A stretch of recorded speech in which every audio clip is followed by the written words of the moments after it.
Please be seated. The sitting is open.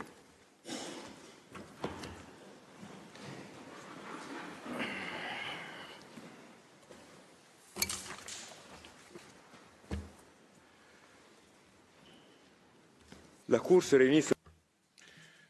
The court meets this morning and will meet in the coming days to hear the oral statements and comments on the request for an advisory opinion that the United Nations General Assembly submitted to the court on the question of the legal consequences arising from the policies and practices of Israel in the occupied Palestinian territory, including East Jerusalem. I shall now recall the principal steps in the present advisory proceedings.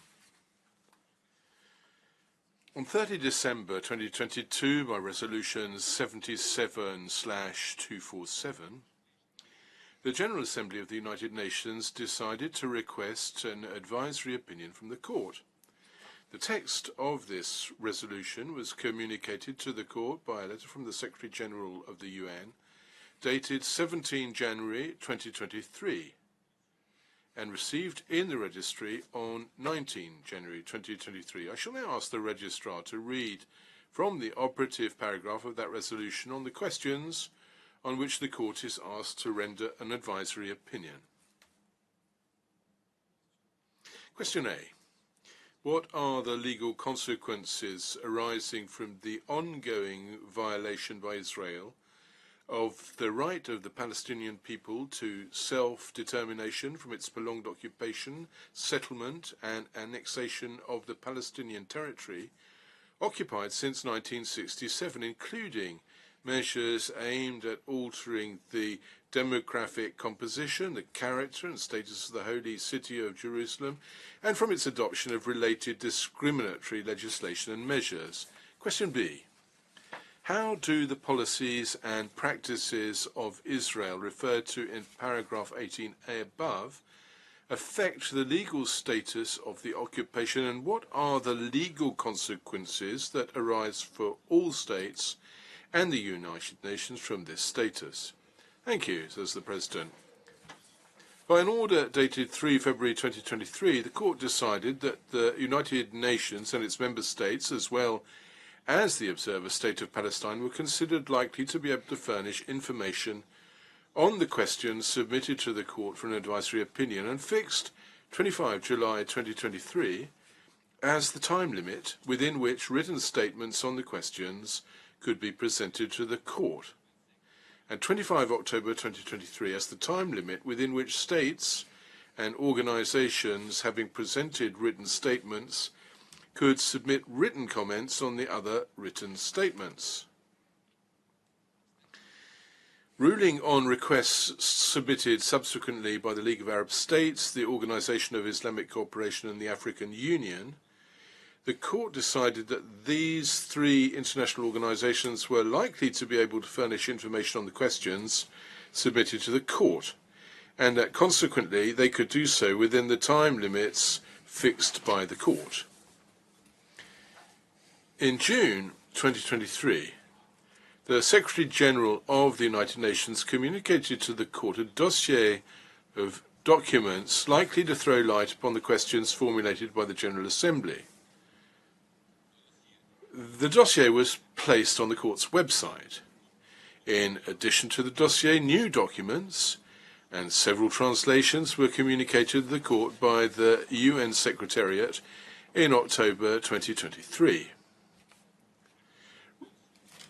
Registry in order of receipt by Turkey, Namibia, Luxembourg, Canada, Bangladesh, Jordan, Chile, Liechtenstein, Lebanon, Norway, Israel, Algeria, the League of Arab States, the Syrian Arab Republic, Palestine, the Organization of Islamic Cooperation, Egypt, Guyana, Japan, Saudi Arabia, Qatar, Switzerland, Spain, the Russian Federation, Italy, Yemen, the Maldives, the United Arab Emirates, Oman, the African Union, Pakistan, South Africa, the United Kingdom, Hungary, Brazil, France, Kuwait, the United States of America, China, the Gambia, Ireland, Belize, Bolivia, Cuba, Mauritius, Morocco, Czechia, Malaysia,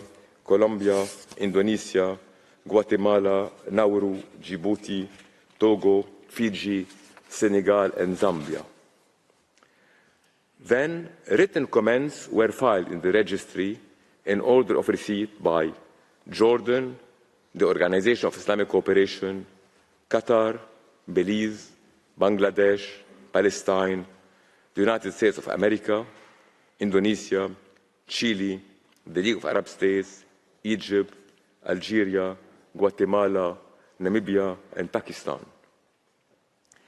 By letters dated October 18, 2023, the Registrar informed the United Nations, its member states, and the Observer State of Palestine, as well as the League of Arab States, the Organization of Islamic Cooperation, and the African Union, that hearings on the request for an advisory opinion would open on 19 February 2024. For purposes of the current oral proceedings, the following participants set out in speaking order will take the floor: Palestine, South Africa, Algeria, Saudi Arabia, the Kingdom of the Netherlands, Bangladesh, Belgium, Belize, Bolivia, Brazil, Chile, Colombia, Cuba, Egypt, the United Arab Emirates, the United States of America, the Russian Federation, France, the Gambia, Guyana, Hungary, China, the Islamic Republic of Iran, Iraq, Ireland, Japan, Jordan, Kuwait, Lebanon, Libya, Luxembourg, Malaysia, Mauritius, Namibia, Norway, Oman, Pakistan, Indonesia, Qatar, the United Kingdom, Slovenia, Sudan, Switzerland, the Syrian Arab Republic, Tunisia, Turkey, Zambia, the League of Arab States, the Organization of Islamic Cooperation, the African Union, Spain, Fiji, the Maldives, and the Comoros. This morning, the Court will hear the State of Palestine, which has been allocated a maximum speaking time of 3 hours. All the other participants in the oral proceedings over the next days will speak for a maximum of 30 minutes each.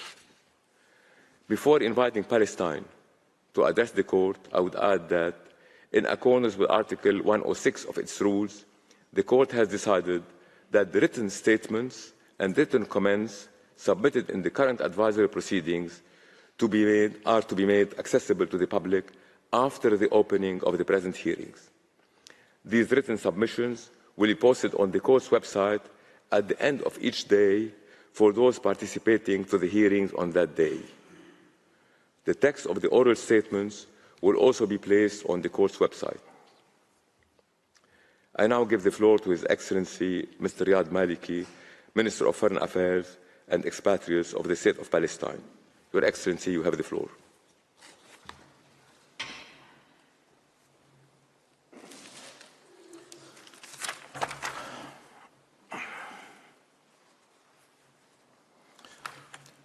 Mr. President, members of the Court, it is an honor and a great responsibility to appear before you on behalf of the people and State of Palestine in these historic proceedings.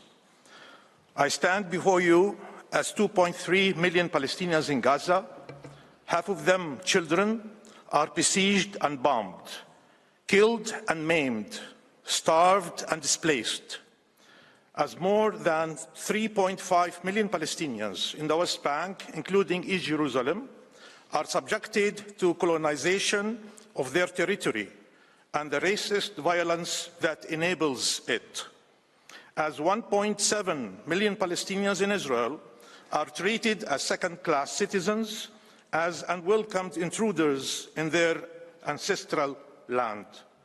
As 7 million Palestine refugees continue to be denied their right to return to their land and homes. I stand before you as the entire Palestinian people continue to be denied their fundamental rights, their very existence negated. For over a century, the inalienable right of the Palestinian people to self-determination has been denied and violated. Palestine was not a land without a people. It was not. As Israeli leaders have described it, a wasteland. There was life on this land.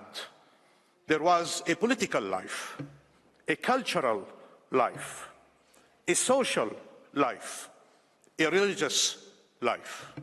It had schools and universities, cinemas and cultural halls. It had villages and villagers, families and communities whose life was disrupted by the impact of a promise made thousands of miles away over 100 years ago. A breach of a sacred trust that relegated the indigenous people of the land to the status of non-Jewish communities, according them only civil and religious rights, denying their existence as a people and their rights as a nation, and paving the way for their dehumanization and mass expulsion from their homeland decades later. The United Nations enshrined in its charter the right of all peoples to self-determination and pledged to rid the world of the gravest breaches of this right, namely colonialism and apartheid. Yet, for decades, the Palestinian people have been denied this right and have endured both colonialism and apartheid. There are those who are outraged by the use of these words. They should instead be outraged by the reality we are living. This reality is known by every Palestinian, suffered by millions, generation after generation. It is a reality of the expulsion of the Palestinian people from their own land, not just during the 1948 Nakba, which led to the expulsion of up to 900,000 Palestinians, not just the expulsion of more than 400,000 Palestinians in 1967, but continually, including now, as I address you at this very moment. It is the indiscriminate maiming and killing of Palestinians. It means you can spend the entirety of your life as a refugee, denied your dignity and your right to return home. It means your life and family, your community and home are under constant threat. Your loved ones can be taken away and thrown in an Israeli jail, held there indefinitely. Your land can be stolen, colonized, and annexed without hesitation. Freedom is nowhere to be found. There is no safe haven. It means discrimination everywhere and no justice anywhere. It is a reality where Israel can destroy Gaza, killing tens of thousands of Palestinians, almost half of them children, leaving 1 million children starved, terrorized, and traumatized for life, orphaned of a mother, a father, or both, amputated and disabled, leaving nearly 2 million people displaced and desperate with nowhere to shelter from the onslaught. The genocide underway in Gaza is a result of decades of impunity and inaction.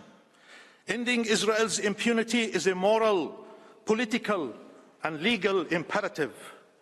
Successive Israeli governments have given the Palestinian people only 3 options: displacement, subjugation, or death. These are the choices: ethnic cleansing, apartheid, or genocide. But our people are here to stay. They have a right to live in freedom and dignity in their ancestral land. They will not forsake their rights. I thus implore you, as you hear the legal arguments, not to forget the Palestinian people, not to forget that our people are struggling every day for their survival as individuals, families, communities, as a nation. That less than a month ago, this court ordered provisional measures in a landmark case brought by the Republic of South Africa against Israel under the Genocide Convention, an order that Israel continues to defy with impunity. For decades, Israel has occupied the Palestinian territory, committing violations that are inherent to its presence in our land and colonial objective. This occupation is annexationist and supremacist in nature.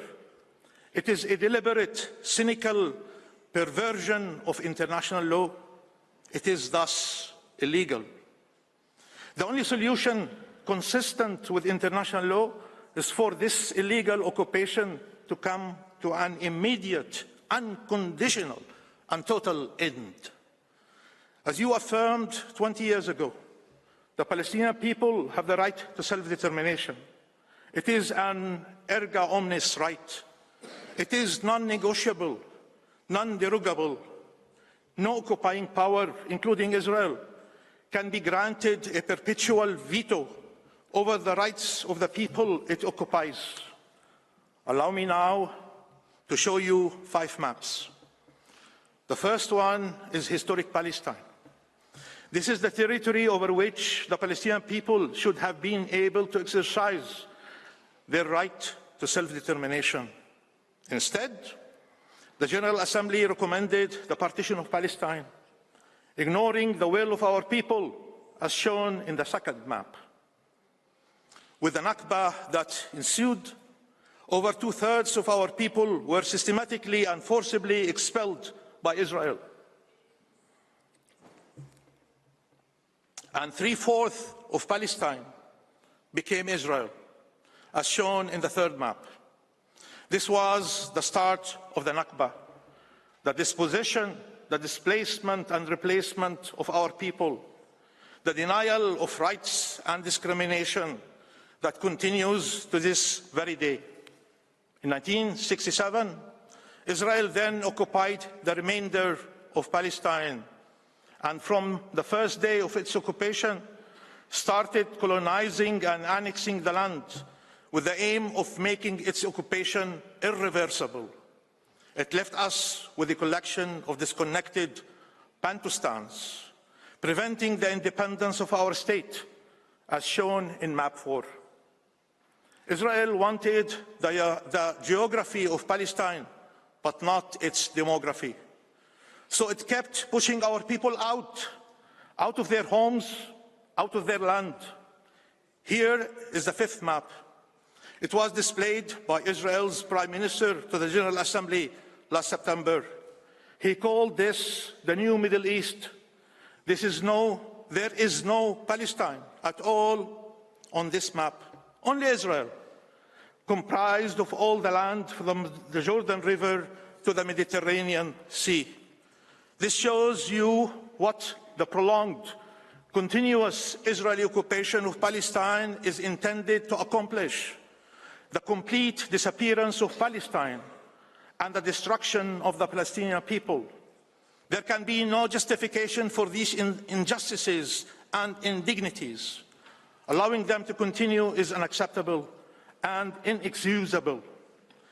Acquisition of territory by force, persecution, racial discrimination and apartheid against the people, denial of self-determination are all grave violations of the most fundamental norms of international law. There is a legal and moral obligation to bring them to a prompt end. Mr. President, members of the court, the State of Palestine reaffirms its unwavering commitment to the rule of international law, which must finally prevail. The force of the law must prevail over the unlawful use of force. We said years ago that we made a choice: justice, not vengeance. But justice delayed is justice denied. And the Palestinian people have been denied justice for far too long. We believe in the universal principles crafted over decades to save successive generations from the scourge of war and oppression. It is time to put an end to the double standards that have kept our people captive for far too long. International law must be applied to all states without exception. No state can be absolved of its obligations under the law, and no people can be deprived of its protection. Palestine legitimately seeks the fulfillment of the rights of our people, including the independence of the State of Palestine on the pre-1967 borders, with East Jerusalem as its capital, in accordance with international law and United Nations resolutions. This is the historical compromise we agreed to. A just and lasting solution with two democratic states, Palestine and Israel, living side by side in peace and security. We seek peace, which can only be rooted in justice. When we committed to the peace process 3 decades ago, we did it in the belief and expectation that international law would finally be upheld, not that this process would witness its continued breach. We did so expecting that the rights of our people would finally be fulfilled, not further denied. By determining the law and the obligations of all states and organizations, this court can help chart a path for peace, anchored in justice and respecting international law. It has taken the Palestinian people decades of painful struggle to stand before you today. We appeal to the court to uphold our rights to self-determination, return, and all other human rights, including by declaring that the Israeli occupation is illegal and must end immediately, totally and unconditionally. Mr. President, members of the court, I will be followed today by 6 speakers on behalf of the State of Palestine. First will be Professor Andreas Zimmerman, who will address the court's jurisdiction to answer the General Assembly's questions and the absence of compelling reasons that might lead the court to decline to do so. Next will be Mr. Paul Reichler, who will demonstrate the illegality of Israel's prolonged occupation, because its annexation of Palestinian territory, including through widespread colonization, is intended to be permanent, in violation of the prohibition of the acquisition of territory by force. The next speaker will be Ambassador Namira Negm, who will address the system of persecution, racial discrimination and apartheid that Israel is imposing over the Palestinian people as a means of maintaining its control over the land by the subjugation of the indigenous Palestinian people. She will be followed by Professor Philip Sands, who will demonstrate how Israel's dispossession, displacement and replacement of the Palestinian people and discrimination against them has led to the wholesale denial of their inalienable right to self-determination. The court will then be addressed by Professor Alain Pillay, who will identify the legal consequences that follow from Israel's grave and ongoing violations of peremptory norms. These legal consequences necessarily include the obligation to bring this unlawful occupation to an end and to dismantle the colonial and supremacist architecture, legal and physical, that Israel has consolidated over decades. The final speaker of the State of Palestine will be Minister Riyad Mansour, our permanent representative to the United Nations.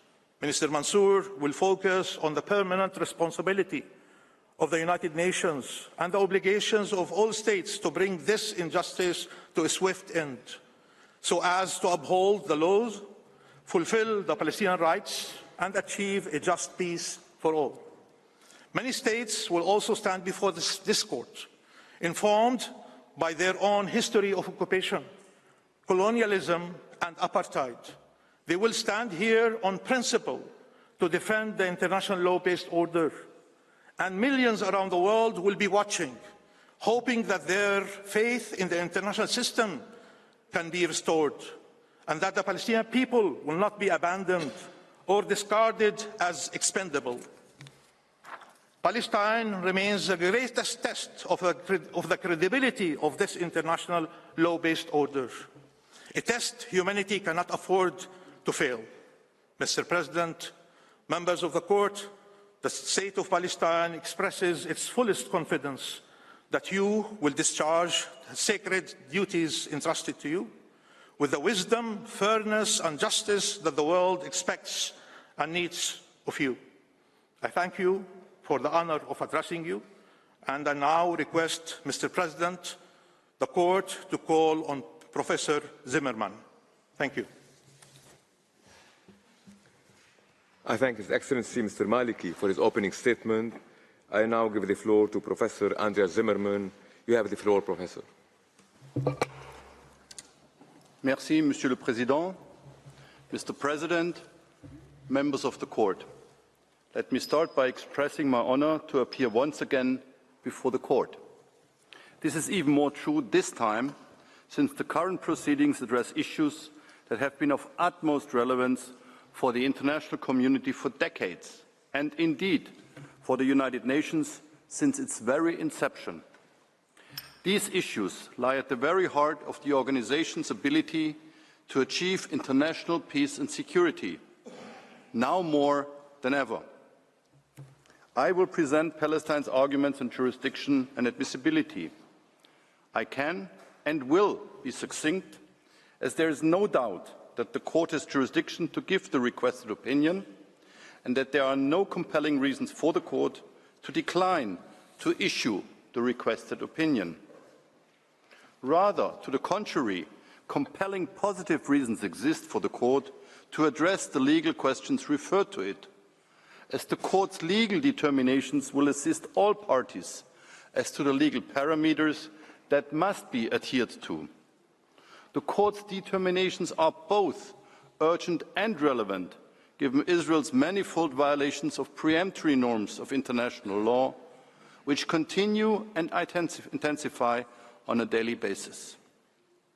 Mr. President, the Court clearly has jurisdiction to provide the requested opinion. The General Assembly is obviously competent to request the opinion in line with Article 96(1) of the Charter. Moreover, Resolution 77-247 was adopted by a clear majority and in full compliance with both the requirements of the Charter and the Assembly's Rules of Procedure. The questions posed by the General Assembly are also plainly legal in character. And as the Court has repeatedly and consistently confirmed in its jurisprudence, the fact that the questions may have political implications is irrelevant and does not bar the Court from fulfilling its essential judicial function. Further, there is no reason, let alone a compelling one, for the Court to decline to issue the requested opinion. On the contrary, manifold reasons exist which confirm that an answer by the Court to these questions is of utmost importance for the General Assembly, the United Nations at large, and the international community as a whole.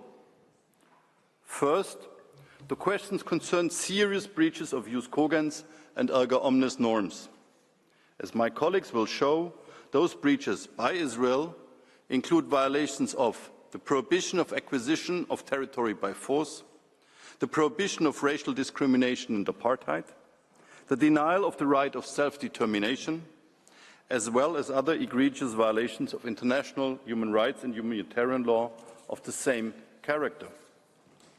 Accordingly, all states, as well as the United Nations in toto, have a legally protected interest in having those violations in both their individual and cumulative manifestations, as well as their legal consequences laid out and clarified by the Court, so as to guide them in their future actions.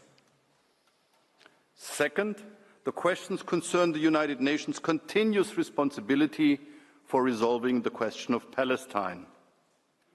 This responsibility stems from its duties relating to matters of international peace and security arising under the Charter and, as the Court put it, quote, has its origin in the mandate and the partition resolution concerning Palestine, end quote.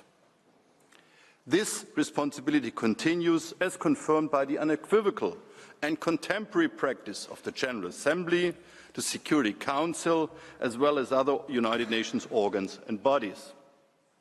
And as the Court has previously reiterated in its Wall Advisory opinion, there exists, and I quote, a permanent responsibility of the United Nations towards the question of Palestine until the question is resolved in all its aspects in a satisfactory manner in accordance with international legitimacy, end quote.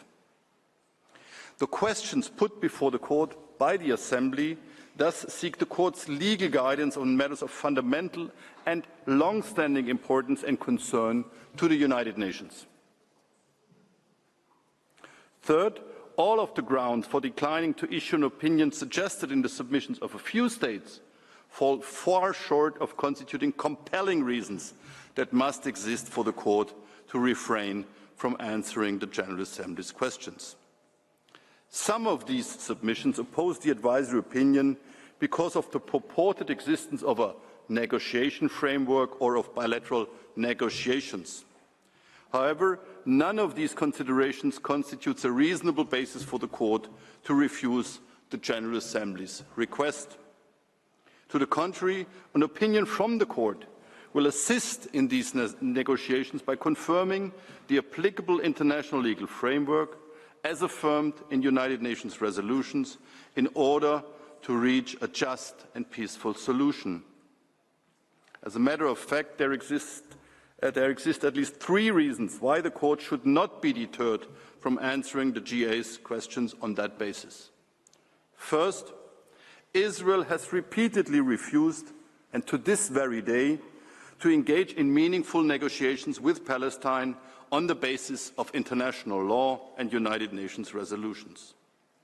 This is reflected in repeated statements, including, most recently, by the Israeli Prime Minister and other high-ranking Israeli officials.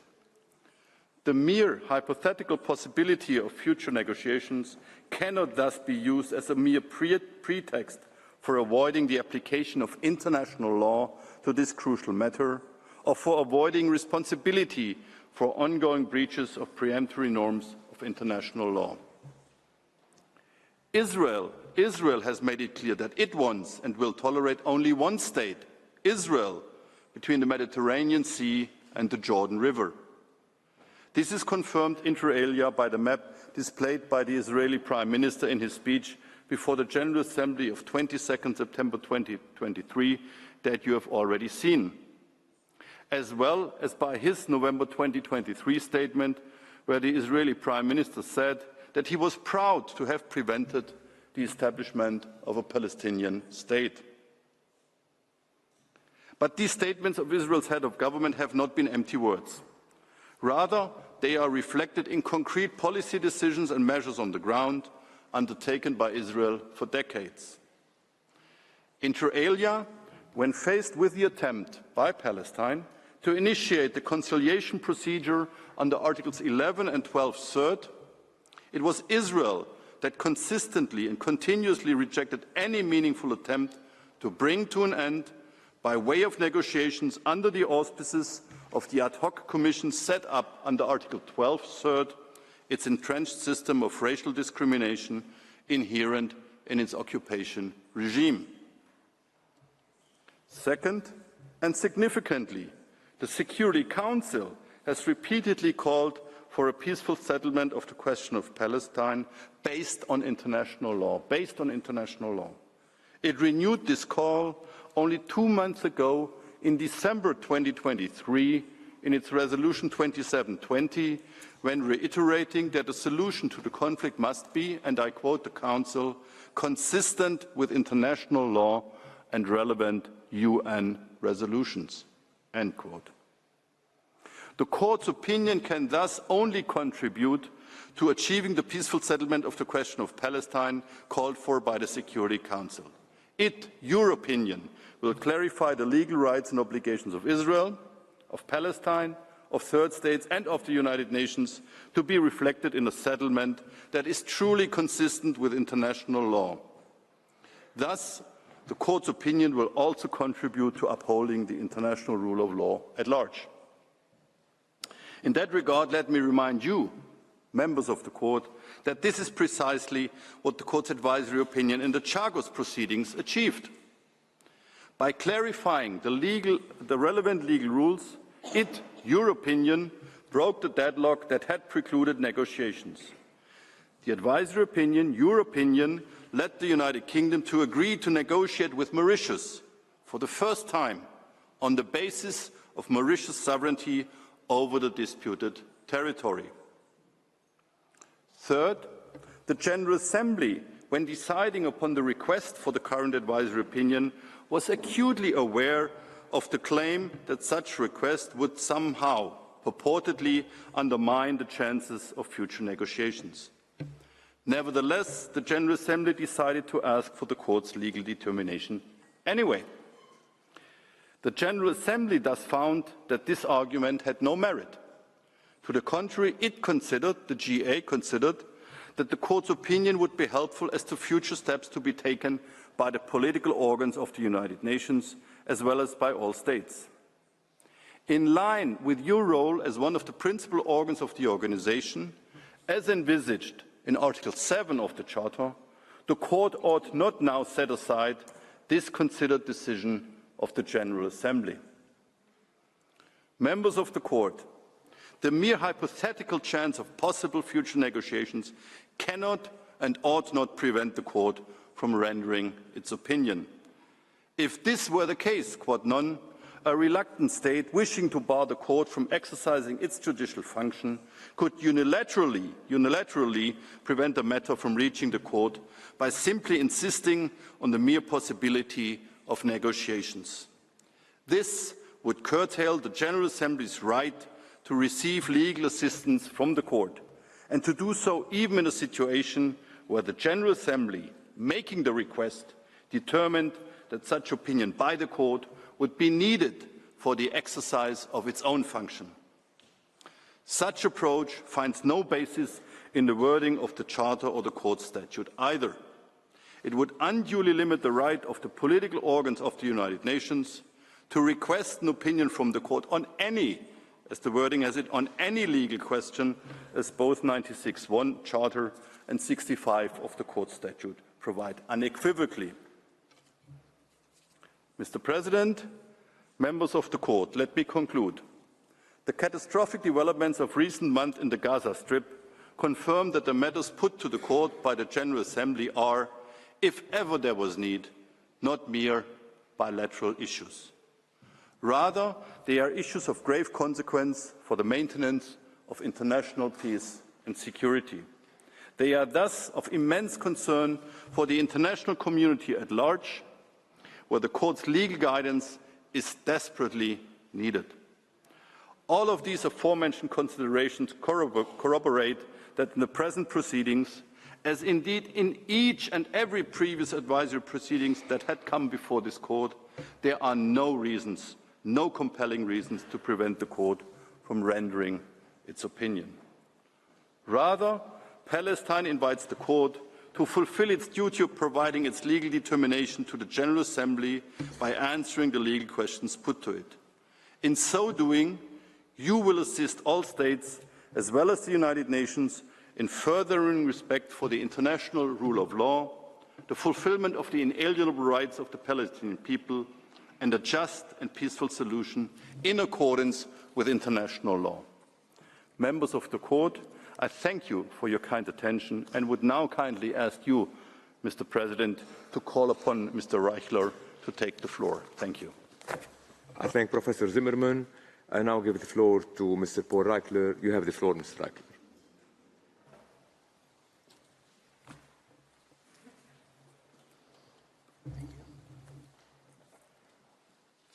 Mr. President, members of the Court, it is an honor for me to appear before you and a privilege to speak on behalf of the State of Palestine. I will address the legality of Israel's prolonged occupation, annexation, and settlement of the occupied Palestinian territory. In so doing, I will identify the elements that determine whether and in what circumstances a belligerent occupation is or becomes unlawful under international law. I will then review the evidence to assess whether those elements are present here. And I will show that based on the applicable law and the well-established and undisputed facts, Israel's 56-year occupation of Palestinian territory is manifestly and gravely unlawful, and that international law requires that it be brought to an end completely and unconditionally. The applicable rule of law is straightforward. As Pictet wrote in 1958, occupation is essentially a temporary situation. This remains the law. In December 2022, the General Assembly, in Resolution 77/126, recognized that the occupation of a territory is to be a temporary de facto situation, whereby the occupying power can neither claim possession nor exert its sovereignty over the territory it occupies. This rule is neatly explained in the written statement of Switzerland. The laws of occupation are built on the idea that occupation is only a temporary situation. They are based on four fundamental principles. One, the occupying power does not acquire sovereignty over the territory it occupies. Two, the occupying power must maintain the status quo ante and must not take any measures which might bring about permanent changes. The law is thus crystal clear. Occupation can only be a temporary state of affairs. A permanent occupation is a legal oxymoron. Mr. President, what makes Israel's ongoing occupation of the Palestinian territory unlawful is precisely its permanent character. And what demonstrates its permanence are, one, Israel's de jure and de facto annexation of Jerusalem and the West Bank. Two, its claims of sovereignty over these areas, which it refers to by their biblical names, Judea and Samaria, and considers integral parts of the state of Israel. Three, its establishment of hundreds of permanent Israeli settlements, with over 700,000 Israeli settlers who have been promised by successive Israeli governments that they will never be removed. And four, the multitude of official statements and documents that openly declare Israel's intention to incorporate all of the occupied territory east of the Green Line into the state of Israel as a permanent part of a single Jewish state extending from the Jordan River to the Mediterranean Sea. As I will show you, the evidence is overwhelming and leaves no room for serious dispute about Israel's actions or its intentions. As Israel's cabinet secretary wrote in June of last year, quote, Judea and Samaria were not seized from a sovereign state recognized by international law, and the state of Israel has a right to impose its sovereignty over these areas, as they comprise the cradle of history of the Jewish people and are an inseparable part of the land of Israel. as purported legal authority, the cabinet secretary invoked the first book of Maccabees, written in the year 100 BC, chapter 15, verse 33.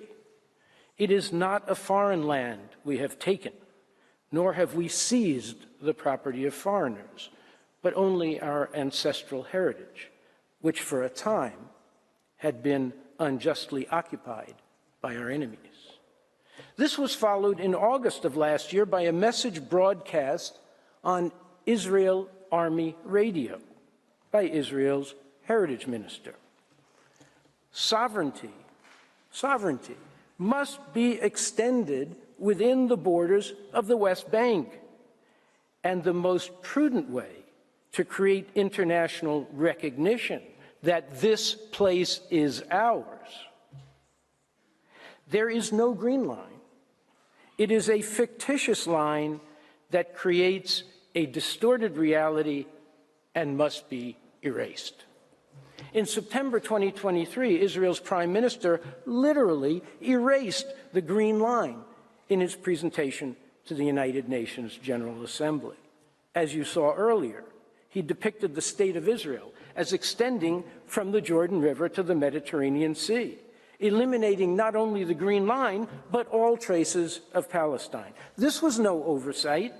It was an act of the head of government with all the attribution that it implies.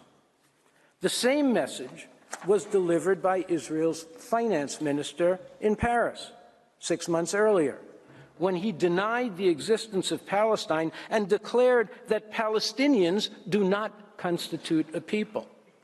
Previously, he said, quote, "We are here to stay.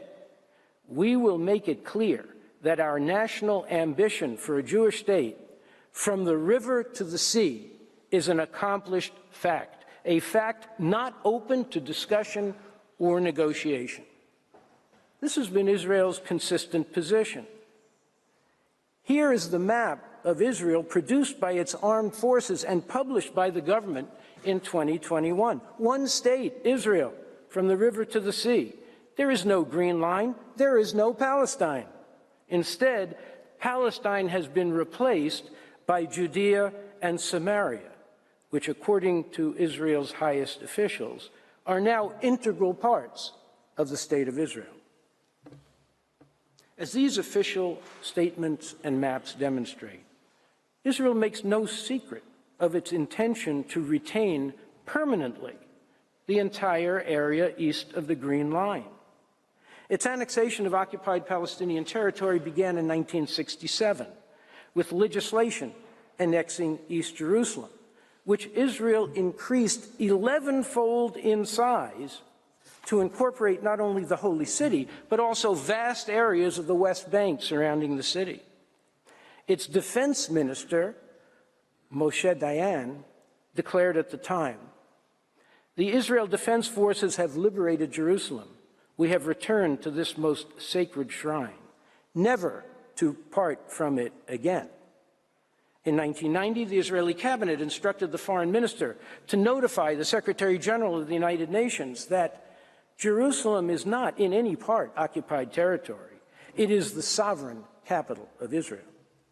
In June 1996, the guidelines of the incoming Israeli government stated, "Jerusalem, the capital of Israel, is one city, whole and undivided, and will remain forever under Israel's sovereignty."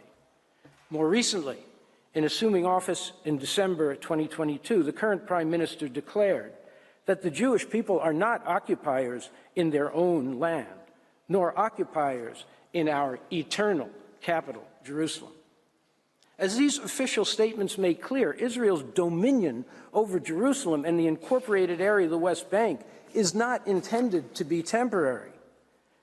It has been repeatedly proclaimed by Israel's highest authorities to be eternal.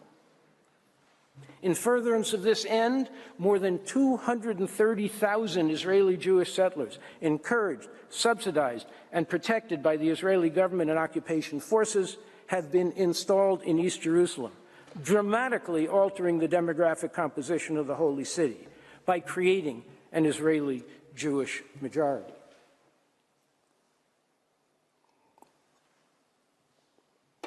Israel has been equally clear in declaring its permanence in the West Bank, where more than 465,000 Israeli Jewish settlers have been implanted, with the support of every Israeli government since 1967, in over 270 ever-expanding settlements spread throughout this territory in what can only be described as a vast colonial enterprise. These settlements, whose accelerated growth and distribution over the years are illustrated on your screens now, are a key instrument of Israel's annexation of the West Bank. This is both their purpose and their effect.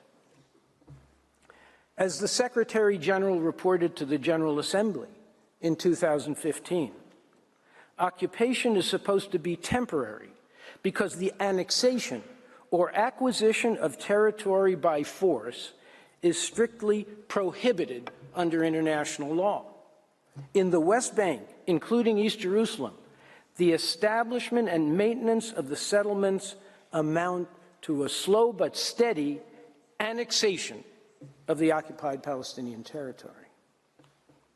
Israel has made no secret of the intended permanence of these settlements. In 2010, Prime Minister Netanyahu told Israeli settlers in the West Bank, "Our message is clear. We are planting here. We will stay here. We will build here. This place will be an inseparable part of the state of Israel for eternity." In August 2019, the Prime Minister announced, "The time has come to apply Israeli sovereignty over the Jordan Valley and to also arrange the status of all Jewish communities in Judea and Samaria. They will be part of the state of Israel." In January 2020, Israel's Defense Minister, Naftali Bennett, declared, "Our objective is that within a short amount of time, we will apply sovereignty to all of Area C, not just the settlements, not just this block or another." This area, which is depicted in red on your screens now, comprises over 61% of the West Bank. The defense minister proclaimed, "I solemnly declare that Area C belongs to Israel."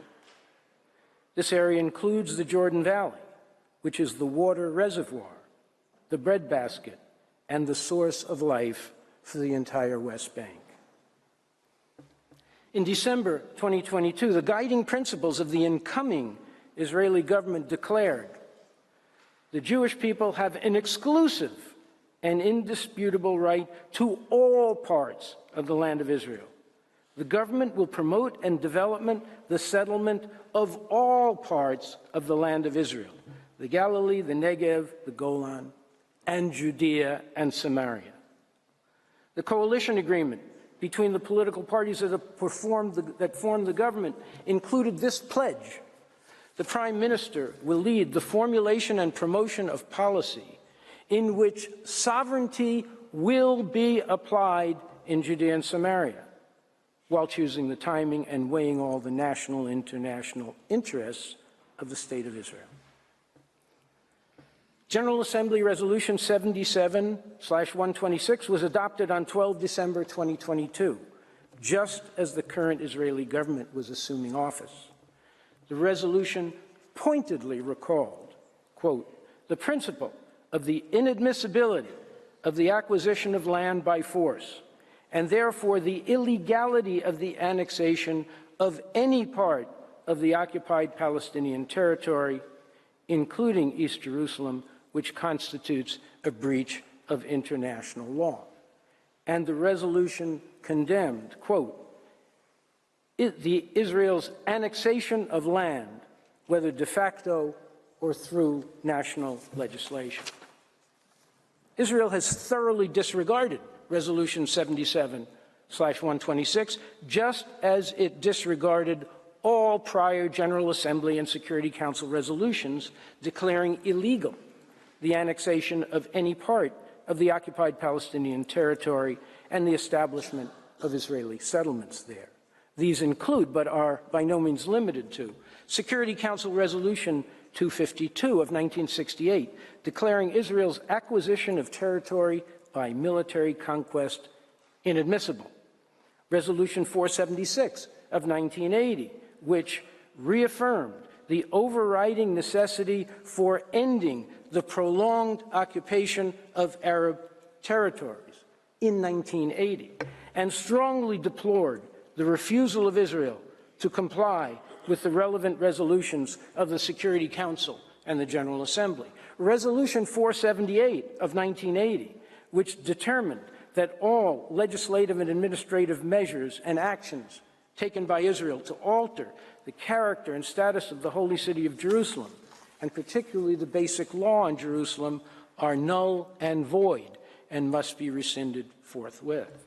Resolution 2334 of 2016, which reaffirmed the inadmissibility of the acquisition of territory by force and condemned all measures aimed at altering the demographic composition, character, and status of the Palestinian territory occupied since 1967, including, inter alia, the construction and expansion of settlements, transfer of Israeli settlers, confiscation of land, demolition of homes, and displacement of Palestinian submissions, and at least 28 General Assembly resolutions which expressly condemned Israel's annexation of Jerusalem and the West Bank. Israel has also blatantly disregarded the obligations reflected in the court's 2004 advisory opinion in the wall case. Since then, instead of dismantling the wall, Israel has extended it from a length of 190 kilometers to more than 460 kilometers, encompassing hundreds of additional square kilometers of Palestinian land and incorporating it into the State of Israel. In its advisory opinion, the court expressed concern lest, quote, the construction of the wall and its associated regime create a fait accompli on the ground that could well become permanent, in which case, and notwithstanding the formal characterization of the wall by Israel, it would be tantamount to de facto annexation. And that is precisely what has happened over the past 20 years, not only within the expanded confines of the wall, but all across the West Bank, most of which has now been annexed de facto by Israel. In 2022, the report of the United Nations International Commission of Inquiry concluded Israel treats the occupation as a permanent fixture and has, for all intents and purposes, annexed parts of the West Bank. The International Court of Justice anticipated such a scenario in its 2004 advisory opinion. This has now become the reality. The Special Rapporteur on Human Rights in the occupied Palestinian territory reached the same conclusion. The occupation by Israel has been conducted in profound defiance of international law. Its 55-year-old occupation burst through the restraints of temporariness long ago. Israel has progressively engaged in the de jure and de facto annexation of occupied territory. Mr. President, Israel's ongoing annexation of the West Bank accelerated in 2023, with the largest ever expansion of settlements in the territory. 22 new settlements were authorized, and more than 16,000 new housing units were built, funded, or planned by Israeli authorities. As explained by Israel's finance minister, quote, the construction boom in Judea and Samaria and all over our country continues. We will continue to develop the settlements and strengthen the Israeli hold on the territory. In developing its settlements, Israel has invested heavily in the infrastructure needed to supply them with water and electric power, as well as a network of roads and highways to connect them to one another and to Israel itself. These investments, in the hundreds of millions of dollars, attest to the intended permanent character of the settlements. The roads, which Palestinians are forbidden to use, and a pervasive system of roadblocks and checkpoints prevent Palestinians, but not Israeli settlers, from moving from place to place in the West Bank. And they isolate Palestinian communities by cutting them off from one another. Israel's settlement expansion has thus both uprooted Palestinians from their homes to make room for new settlements and forced them to live in disconnected and non-contiguous enclaves, which the special rapporteur has called, quote, a fragmented archipelago of 165 disparate patches of land. This achieves the fundamental objective of the occupation: permanent acquisition of the maximum amount of Palestinian territory with the minimum number of Palestinians in it. In furtherance of this objective, and with increasing frequency, armed groups of settlers, supported by Israel's occupation forces and encouraged by government ministers, have violently expelled thousands of peaceful Palestinian civilians from their ancestral villages and lands. A UN fact-finding mission confirmed, quote, the motivation behind this violence and the intimidation against the Palestinians and their properties is to drive the local populations away from their lands and allow the settlements to expand. The UN High Commissioner for Human Rights reported in March 2023, quote, settler violence further intensified, reaching the highest levels ever recorded by the United Nations. In November 2023, the High Commissioner warned that the situation had further deteriorated with, quote, a sharp increase in settler violence and takeover of land across the West Bank. Since 7 October, he continued, nearly 1,000 Palestinians from at least 15 herding communities have been forced from their homes. The Secretary General, in his most recent report, issued on 25 October 2023, expressly linked the expansion of Israeli settlements to the permanent acquisition of Palestinian territory. Successive Israeli governments have consistently advanced and implemented policies of settlement expansion and takeover of Palestinian land. The policies of the current government in this regard are aligned to an unprecedented extent with the goals of the Israeli settler movement to expand long-term control over the occupied West Bank, including East Jerusalem, and in practice, to further integrate those areas within the territory of the State of Israel. Mr. President, members of the Court, taking account of this evidence as well as that described in the State of Palestine's 2 written submissions, I turn to the law and how it applies to this occupation. The written statement of Switzerland is once again directly on point. It highlights the distinction between the law of occupation and the legality of a particular occupation. The law of occupation and the legality of occupation are 2 different questions. The law of occupation applies independently of the question of the legality of the occupation. Occupation is a situation subject to international humanitarian law, whereas its legality is covered by the United Nations Charter. In relation to the legality of the occupation under the Charter, Switzerland observes, quote, the United Nations has consistently reaffirmed the principle of the inadmissibility of the acquisition of territory by force, and condemned Israeli measures aimed at modifying the demographic composition, the character and the status of Jerusalem and the occupied Palestinian territory as a whole. Notably, the construction and extension of settlements, the transfer of Israeli settlements, the confiscation of land, the demolition of homes, and the displacement of Palestinian civilians.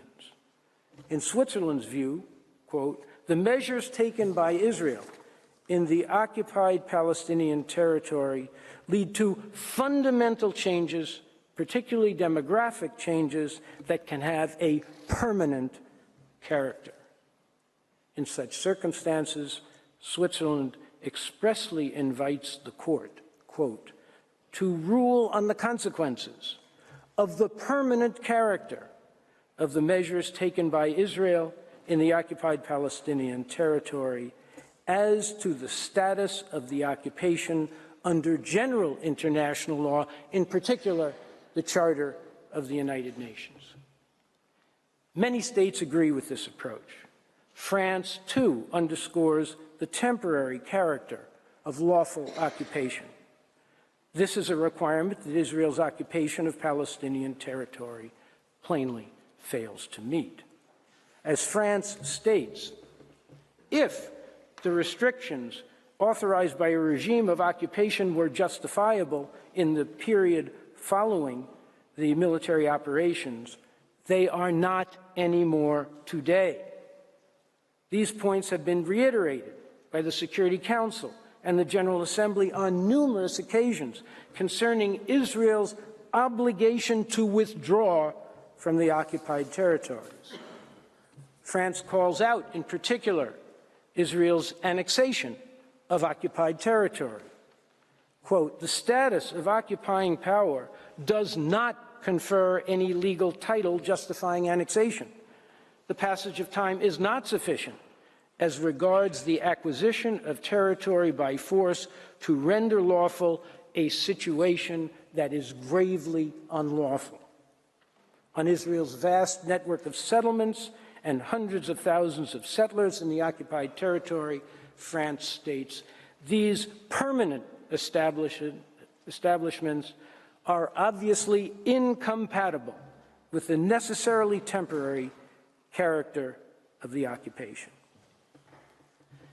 35 of the states and international organizations that submitted written statements addressed to the legality of Israel's occupation.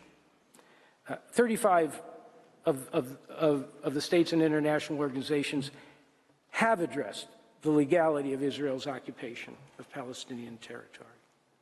Only 2 of these 35, to which I will come, argued that the occupation is not unlawful. Key excerpts reflecting the views expressed by the overwhelming majority that the occupation is unlawful as a whole and must be brought to an end are collected in Chapter 2 of the State of Palestine's written comments. Here are 3 brief but emblematic examples. The African Union, quote, invites the court to conclude that the prolonged Israeli occupation of the Palestinian territories is in itself unlawful. The policies and practices associated with it amount to de facto and de jure annexation of the Palestinian territories, which violates the prohibition on the acquisition of territory by force. Brazil observes that, quote, occupation is inherently temporary. This is the basic distinction between occupation and annexation. Brazil here hits the nail right on the head. Unlike occupation, annexation is intended to be permanent, and it makes the occupation itself unlawful. In Brazil's words, Israel's policies and practices render the occupation unlawful as a whole, inasmuch as it would be tantamount to the acquisition of territory by force.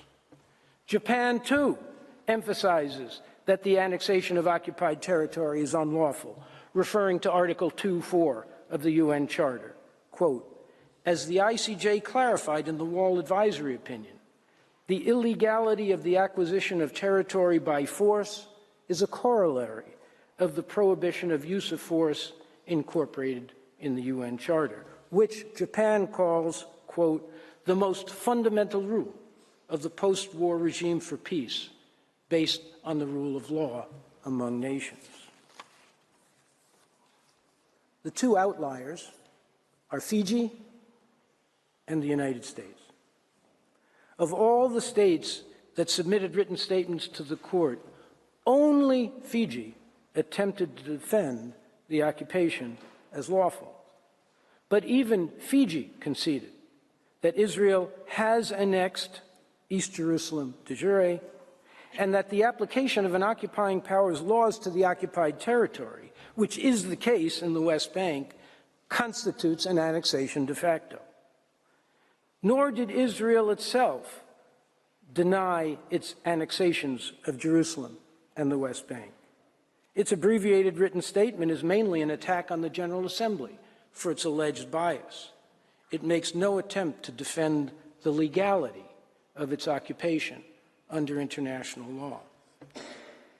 The only state besides Fiji to defend Israel is the United States. This is not surprising. Whatever offenses against international law Israel commits, the United States comes forward to shield it from accountability.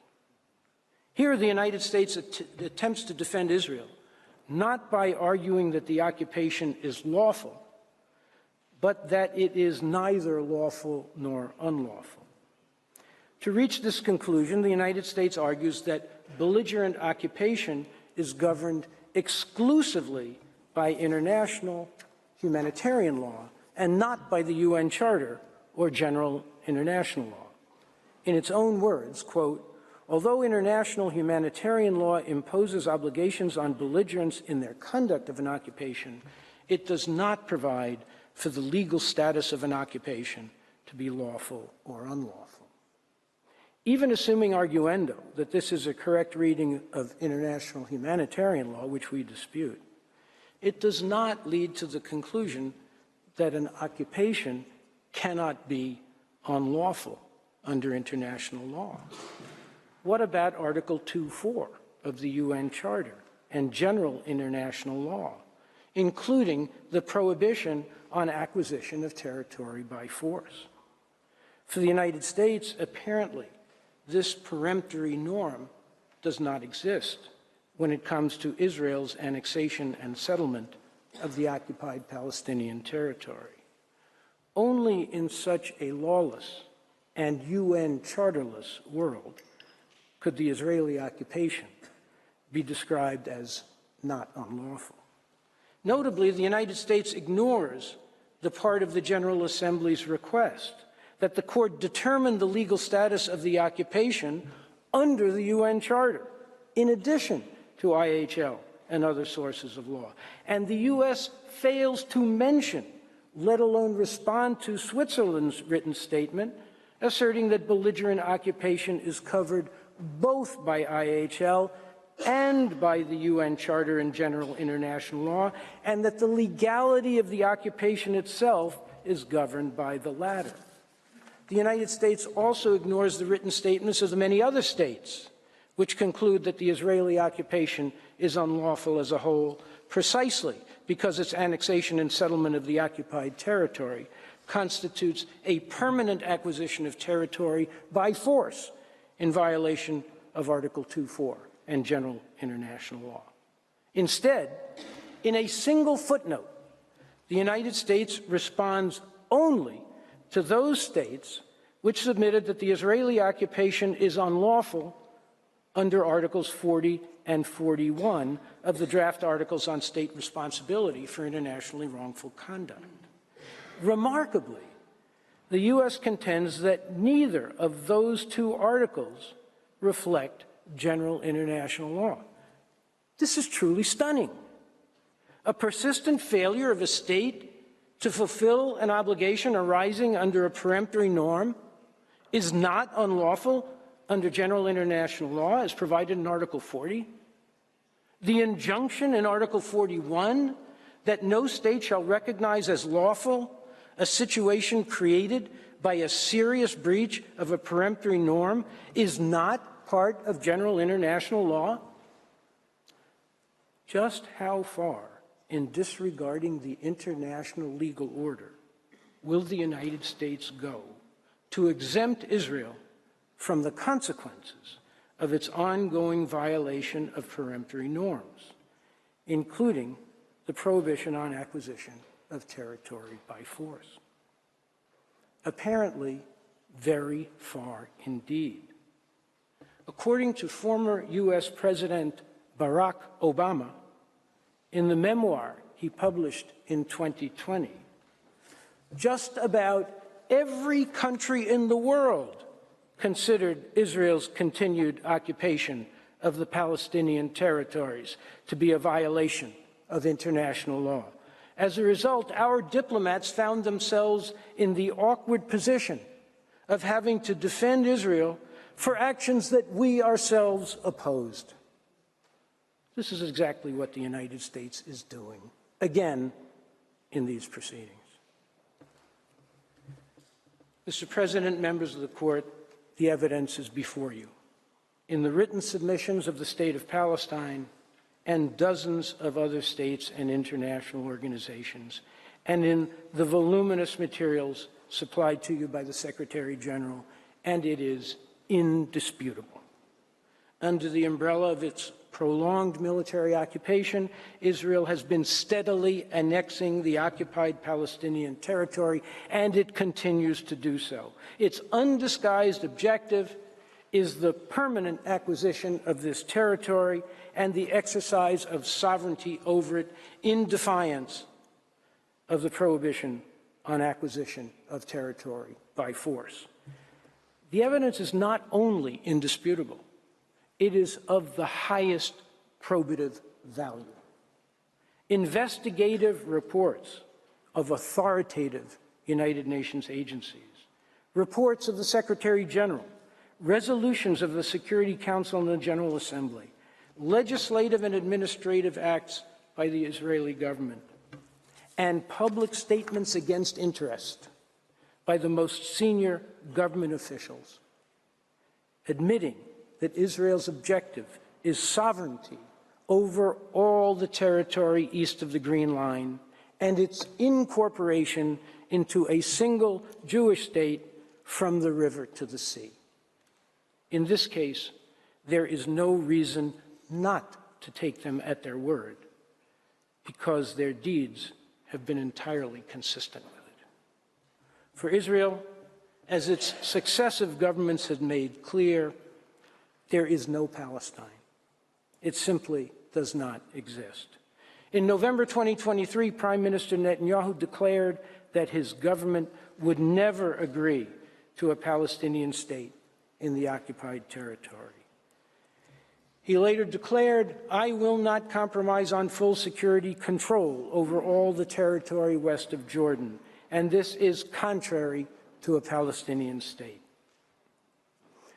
Israel's intransigence was confirmed by its staunchest ally in December 2023, when U.S. President Joe Biden publicly lamented that Israel's leaders, quote, "don't want anything remotely approaching a two-state solution." That is the very solution demanded by the Security Council, the General Assembly, the overwhelming majority of states, and the State of Palestine itself. It is, in fact, the only solution that can lead to lasting peace and security for the Israeli people, as well as the Palestinian people. And it is this very solution that has been frustrated by Israel's defiant insistence on maintaining its dominion over Palestinian territory in perpetuity. This is why the Court's advisory opinion is so critical and so urgent. The best, and possibly the last, hope for the two-state solution that is so vital to the needs of both peoples is for the Court to declare illegal the main obstacle to that solution, the ongoing Israeli occupation of Palestine, and for it to pronounce in the clearest possible terms that international law requires that this entire illegal enterprise be terminated, completely, unconditionally, and immediately. Mr. President, the law is clear and it demands nothing less. A permanent occupation, one that is founded upon annexation and massive settlement of the occupied territory, and which aims to exercise sovereignty over it, is manifestly and gravely unlawful. It is an ongoing international wrong that must be brought to an immediate end. As the court ruled in 1971, quote, the continued presence of South Africa in Namibia being illegal, South Africa is under obligation to withdraw its administration from Namibia immediately and thus put an end to its occupation of the territory. The Secretary General applied this principle directly to Palestine in his remarks to the Security Council 1 month ago. Quote, Palestinians must see their legitimate aspirations for a fully independent, viable, and sovereign state realized in line with United Nations resolutions, international law, and previous agreements. Israel's occupation must end. End of quote.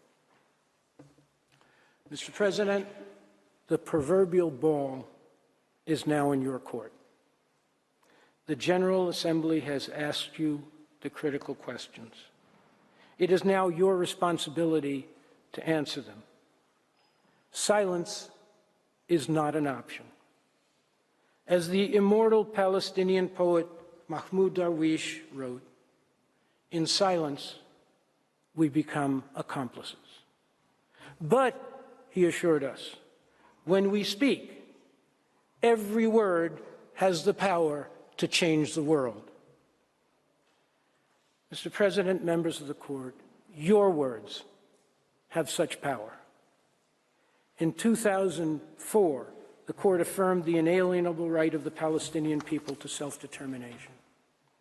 In 2024, it is time for you to enable them, finally, to exercise that right by freeing them from the unlawful Israeli occupation of their territory, so that they may live in a sovereign and fully independent state of their own, in peaceful and secure coexistence with all their neighbors, including Israel.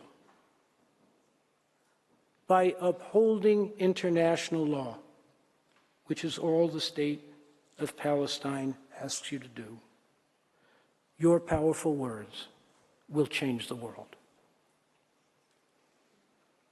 I thank you, Mr. President, members of the court, for your kind courtesy and patient attention.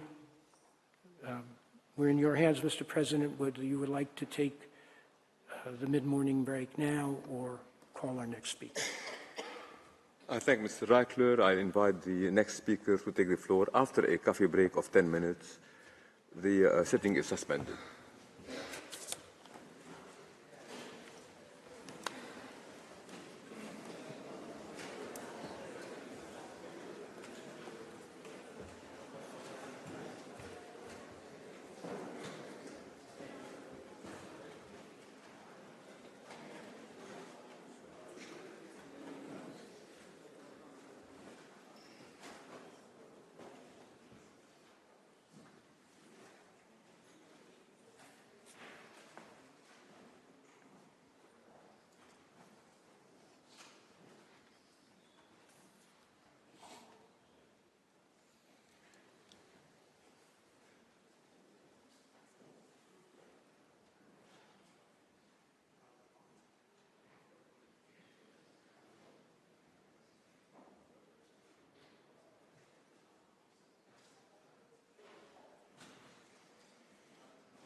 Please be seated. The sitting is resumed.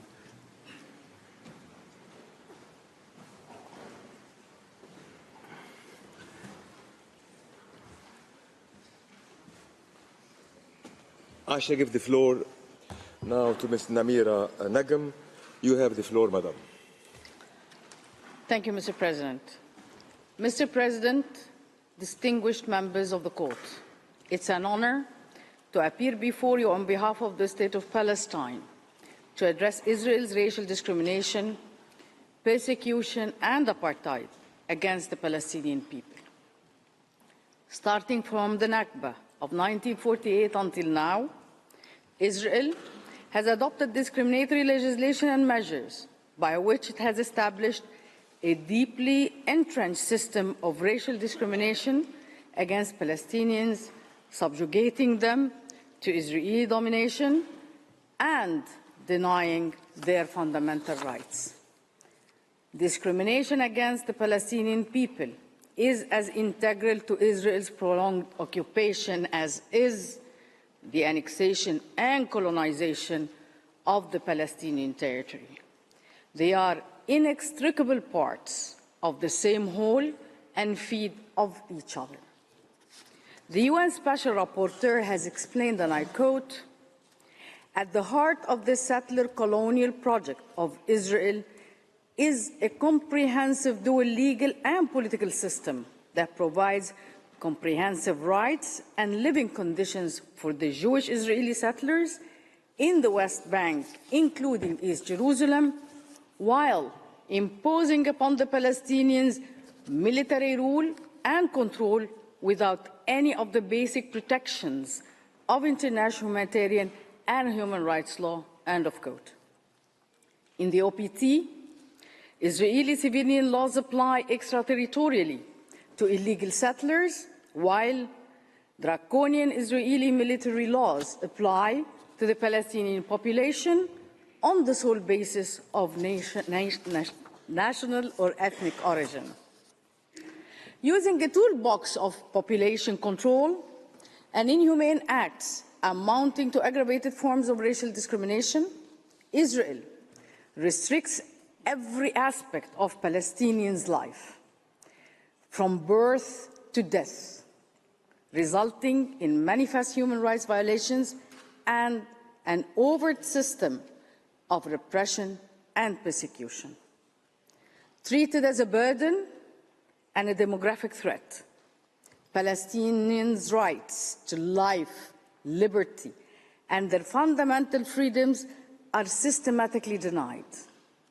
In East Jerusalem, by revoking thousands of residential permits, Israel has transformed the Palestinians with deep ancestral roots into temporary residents who can lose that residency and the right to live in their city at any moment.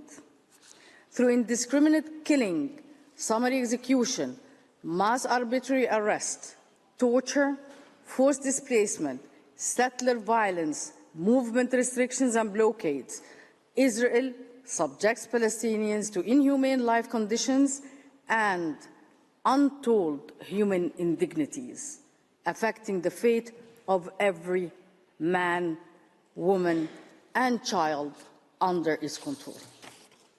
For Israel, Palestinians are by definition guilty. Hence, it comes as no surprise that the conviction rate for Palestinians hold before Israeli military courts stands at 99%. In the words of the Special Rapporteur, and I quote, Israel's all-encompassing criminalization shows that the military legislation, rather than safeguarding security, renders every single Palestinian potentially subject to imprisonment for ordinary acts of life, end of quote. By contrast, despite the call by the Security Council for Israel to disarm the settlers, their violence continues, aided and abetted by the Israeli government and military. This is part and parcel of this Israeli domination and discrimination enterprise. Settlers are rarely, if ever, prosecuted for crimes against Palestinians, ravaging them with absolute impunity. Even some states friendly to Israel have now decided to sanction some of the violent settlers themselves, as Israel fails to do so. Palestinians and Palestinians only endure horrific levels of extensive human and material losses, including home demolitions enforced as collective punishment. All of this has created a coercive environment that facilitates Israel's forcible displacement of Palestinians.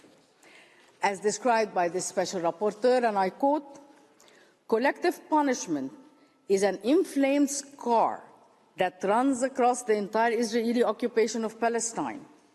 Notwithstanding numerous resolutions, reports, and reminders critical of its use, Israel continues to rely upon collective punishment as a prominent instrument in its coercive toolbox of population control.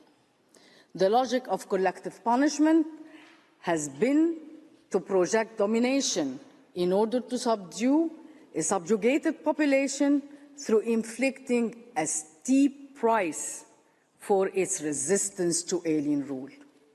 In Gaza, this collective punishment has reached unbearable levels, hermetically sealed from the outside world by 17-year air, land, and sea blockade, with no end in sight.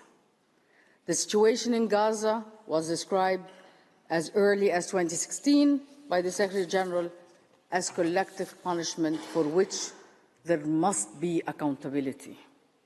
In the absence of accountability, Gaza is besieged and bombed.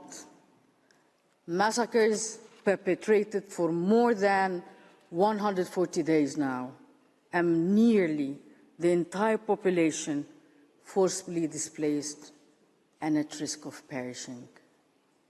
Mr. President, this prolonged repressive regime has dehumanized Palestinians, denying them the right to life, the right to safety, the right to even exist, while confining and fragmenting them and their territory. The court is not facing isolated or individual acts violating Palestinian human rights, but rather the cumulative effect of systematic policies undoubtedly constituting a pattern of racial discrimination. Members of the court, the policies and practice of Israel amount to segregation, with the existence in the occupied Palestinian territory of two entirely separate legal systems.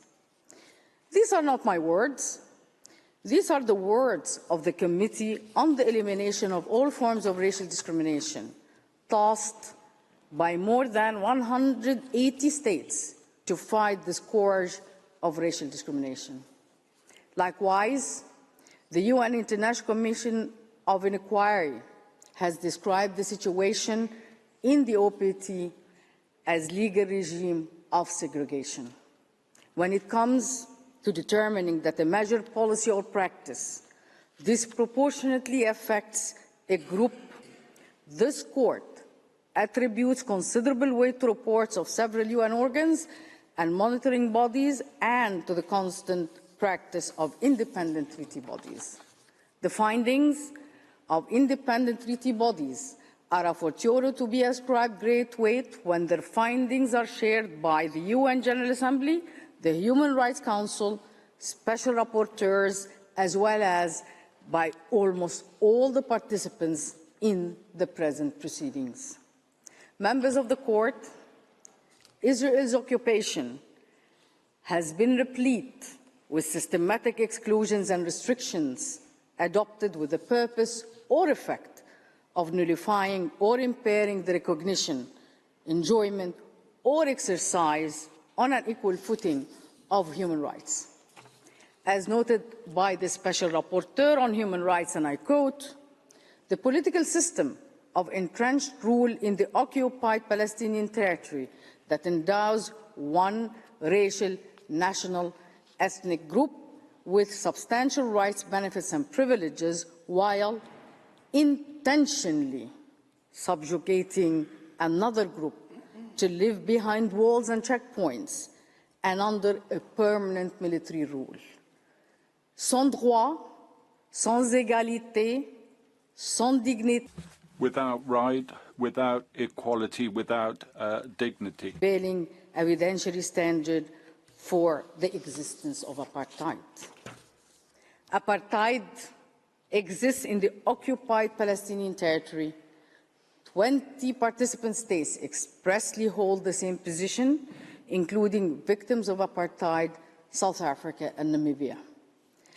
As all states parties to the CERD, Israel is under obligation to particularly condemn racial segregation and apartheid.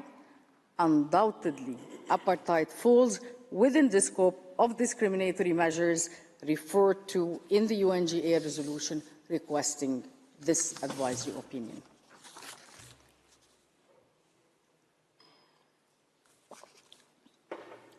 This court, as early as 1971 in its Namibia opinion, also confirmed that apartheid amounts to a flagrant violation of the purposes and principles of the Charter.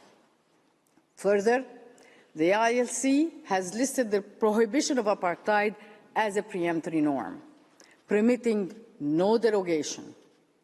Applying the definition of apartheid, which reflects customary law, in both the 1973 Convention on the Suppression and Punishment of the Crime of Apartheid and the 1998 Rome Statute of the International Criminal Court, Israel's policies and practices in the OPT meet the evidentiary standards for the existence of apartheid. First, the existence of two or more different racial groups is present. International law determines racial groups by the subjective perception of the group that it has a separate identity. Judged by the standard, two distinct separate racial groups coexist in Palestine, namely the indigenous Palestinian population and Israeli Jews. Second, the establishment of an institutionalized regime of systematic oppression and domination by one racial group over another undoubtedly exists.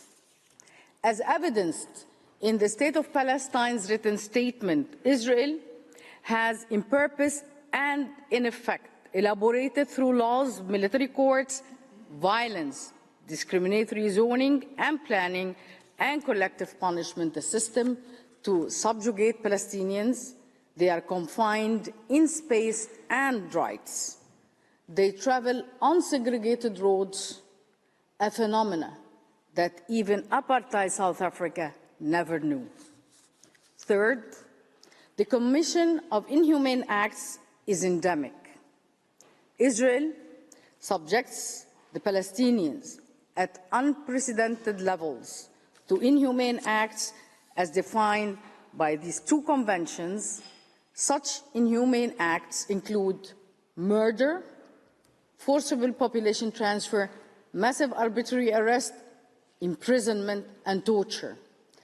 And while the occupation continues, they are becoming more egregious every year.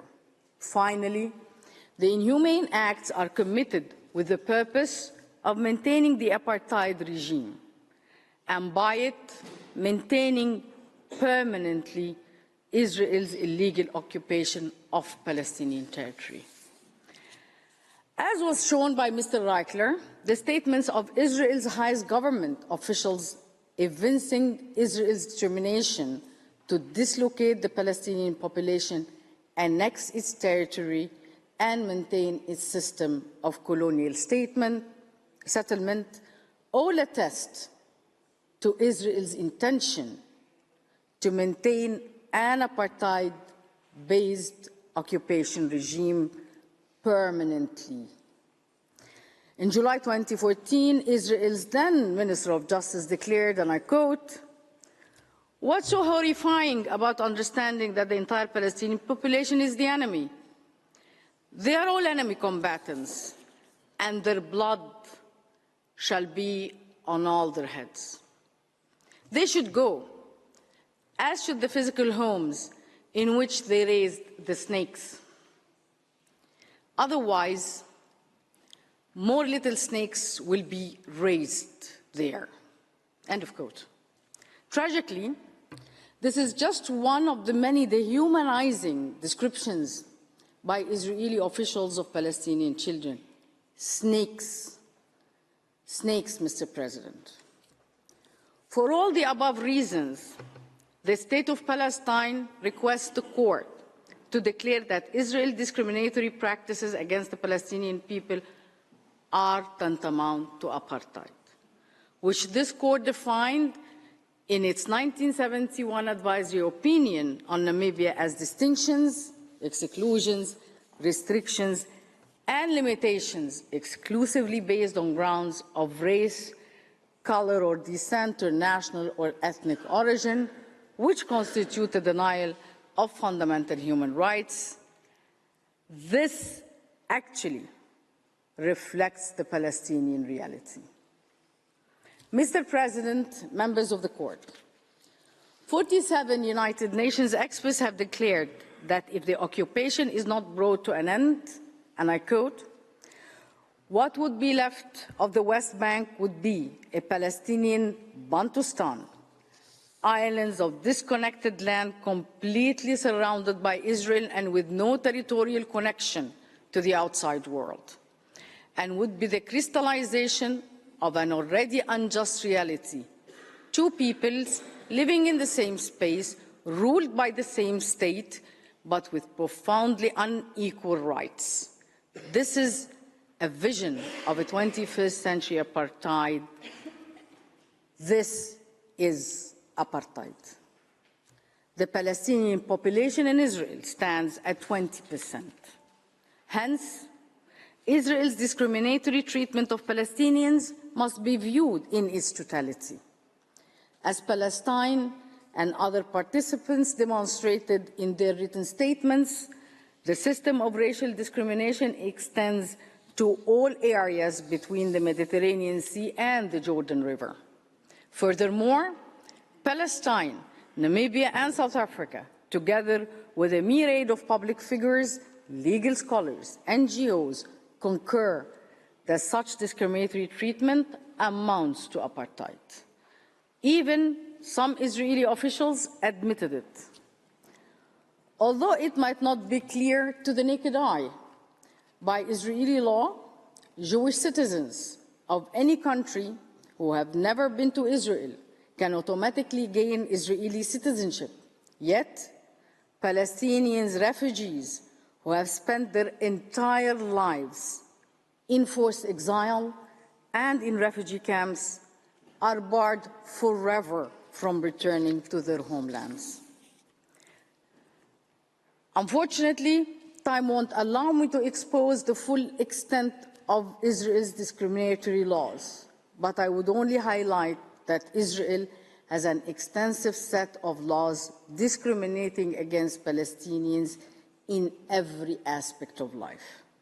This was not left unnoticed by CERD, which noted that the practice of segregation between Jewish and non-Jewish communities continues to be applied in Israel proper.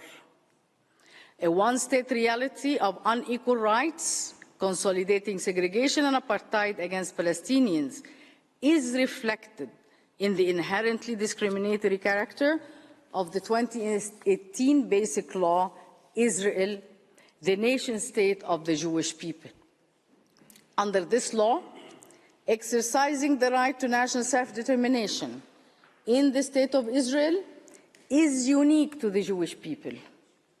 Developing Jewish settlements became an Israeli national value, not only in the occupied West Bank and the Syrian Golan, but even in Israel.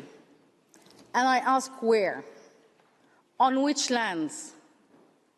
The answer is on the lands where Palestinian citizens of Israel live, especially in the Galilee and the Naqab. An exclusive right of one group and complete denial of the rights of another, from the Jordan River to the Mediterranean Sea. If this is not apartheid, what is?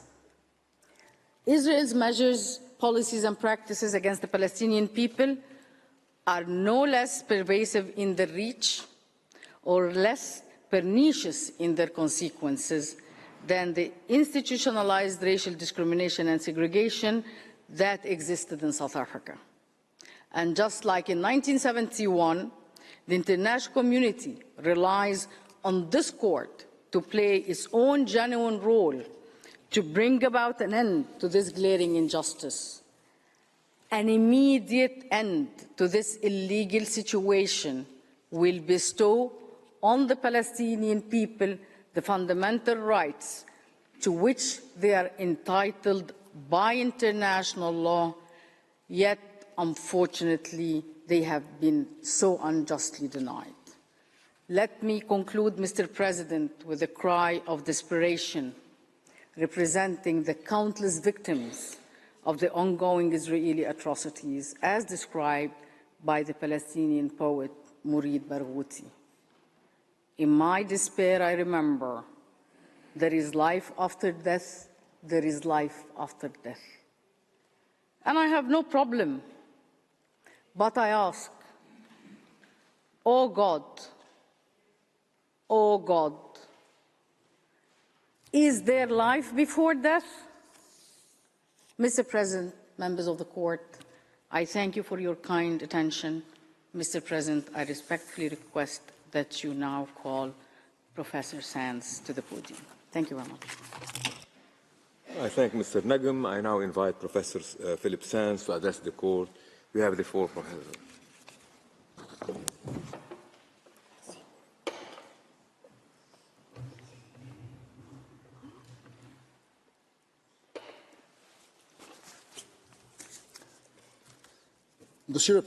Mr. President, members of the court, it is an honor to address you this morning on the subject of the Palestinian people's right to self-determination, the extended deprivation of this inalienable right and its permanent quest to exercise it fully.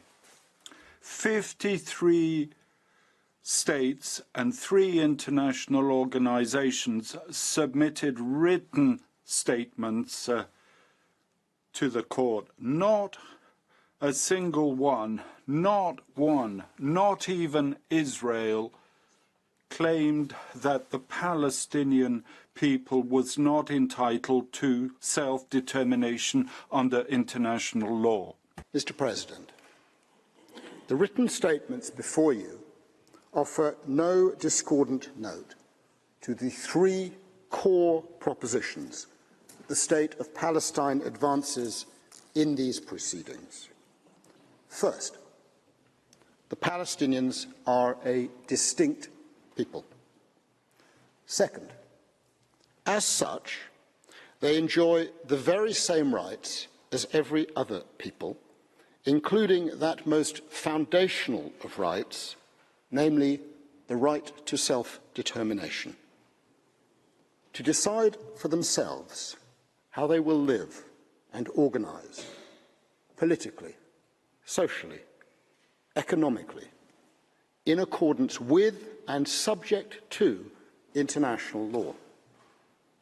As Professor Hirsch Lauterpacht put it in 1945, in the language of another age, freedom means, and I quote, the right of self-government through rulers chosen by and accountable to him.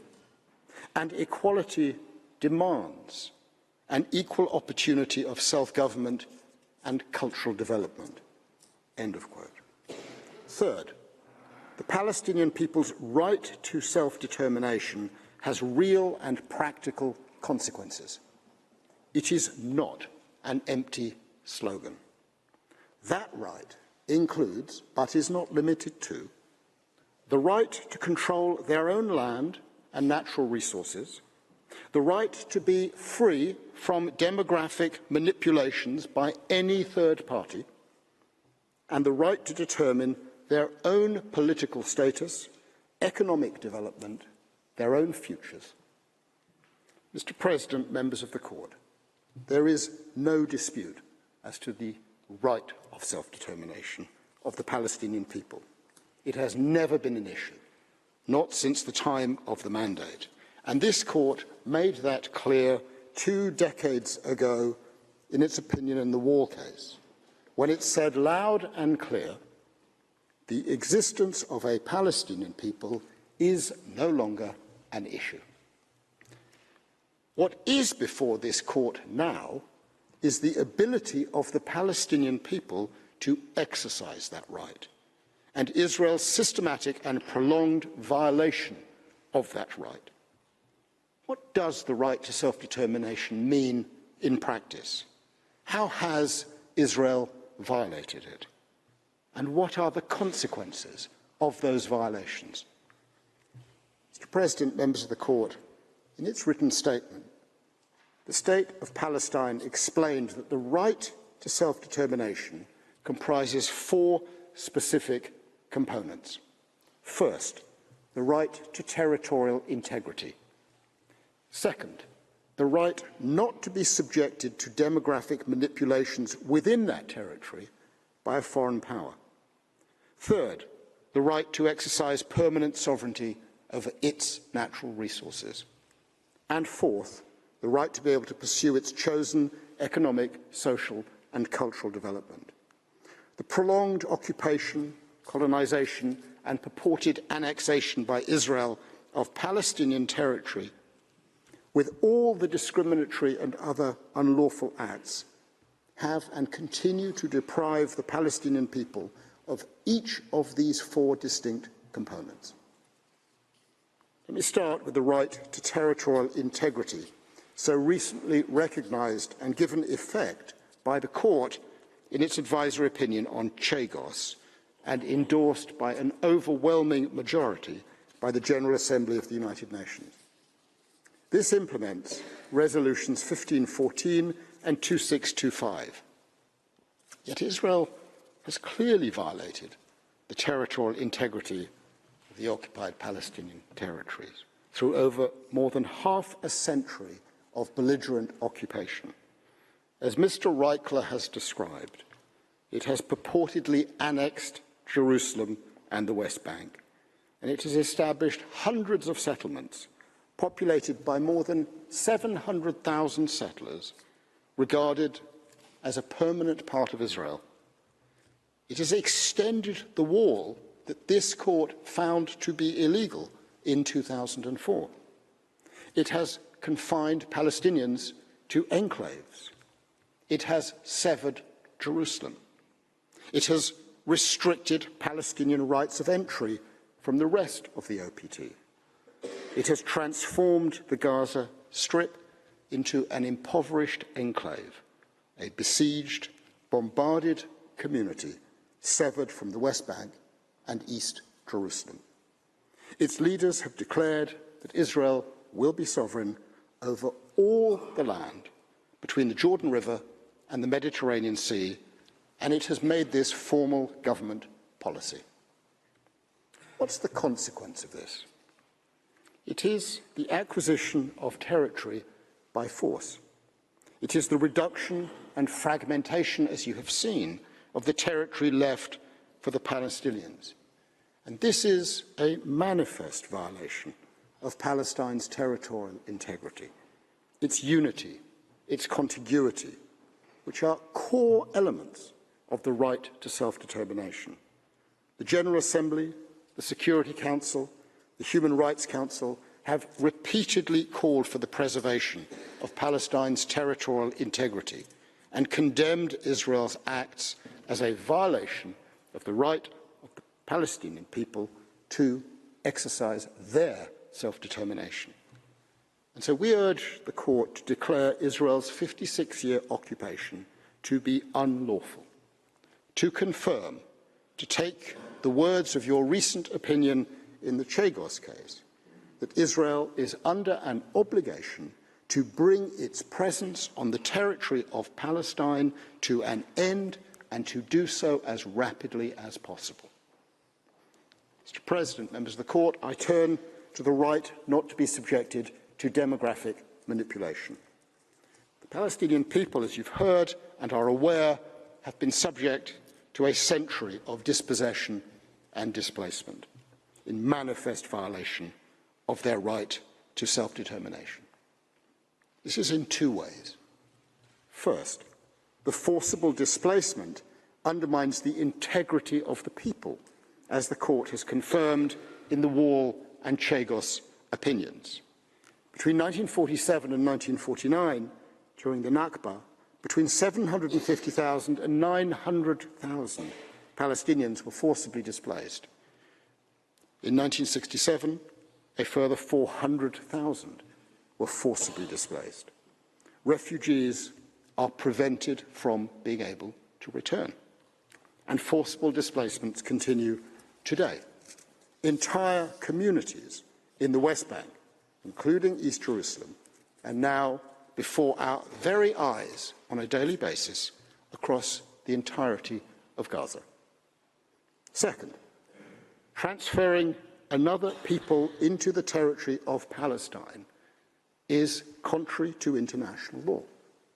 It undermines the exercise by Palestine of its right to self-determination. Yet Israel declares that hundreds of thousands of unlawful settlers will somehow remain there permanently and forever. This is a demographic manipulation of the highest order. It is grave, it continues, it violates the right of self-determination. The law requires that such actions must end forthwith. Mr. President, members of the court, the third aspect is the right to exercise permanent sovereignty over natural resources, as recognised by Article 1 of the two international covenants and by so many UN bodies. The resources include land, fresh water, agricultural and mineral resources, including hydrocarbons.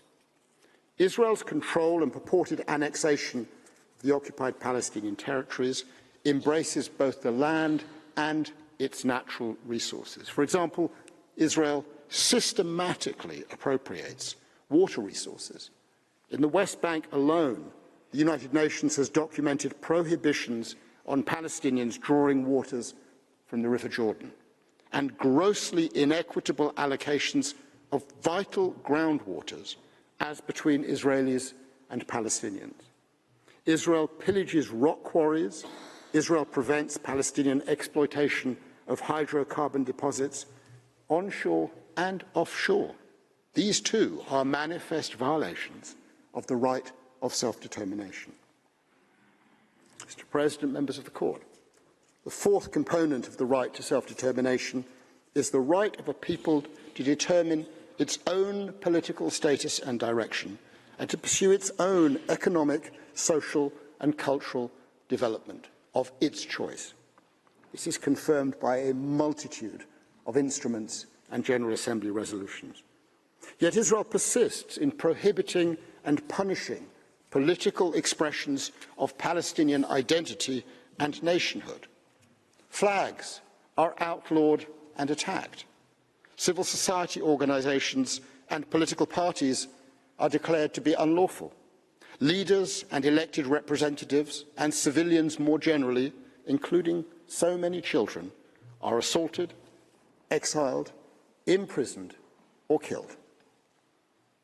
General Assembly resolutions and many treaties confirm that these rights exist under international law, and they've been systematically violated.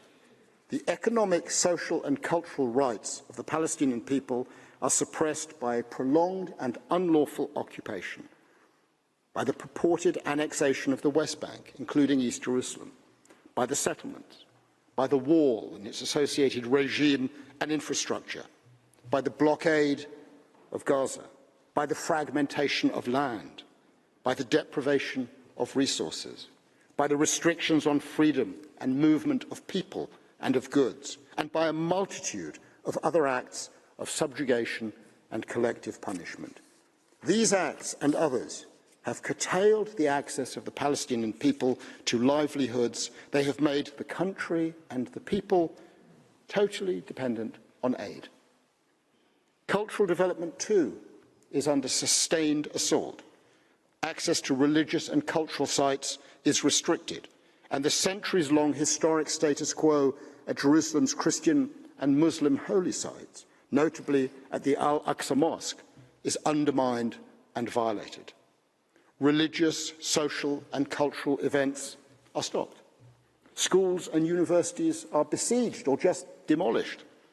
Cultural heritage is usurped or just destroyed. Writers, poets, academics are simply prevented from expressing themselves, and some, like the renowned poet Rafat al-Arir, have simply been killed. Religious leaders face intimidation, harassment, and incitement. And so too it goes for Palestinian social development. The World Bank, the World Health Organization, has described the health system in the occupied Palestinian territories as fragmented and fragile. Access to housing is destroyed by forced expulsions, demolition orders, seizure and destruction of property, discriminatory planning, violence, and intimidation from settlers. In the Gaza Strip, the economic, social, and cultural life of the Palestinian people has been decimated. After 17 years of blockade, the population is destitute. It is subjected to destruction on an industrial scale, now utterly dependent on humanitarian aid merely to exist. This continuing military assault today shocks the conscience of the world. Is it consistent with the right of self-determination, Mr. President? One only has to ask the question to see how it answers itself. The violence and restrictions imposed on Palestinians impact every aspect of Palestinian life. That's UNCTAD reporting in March 2003.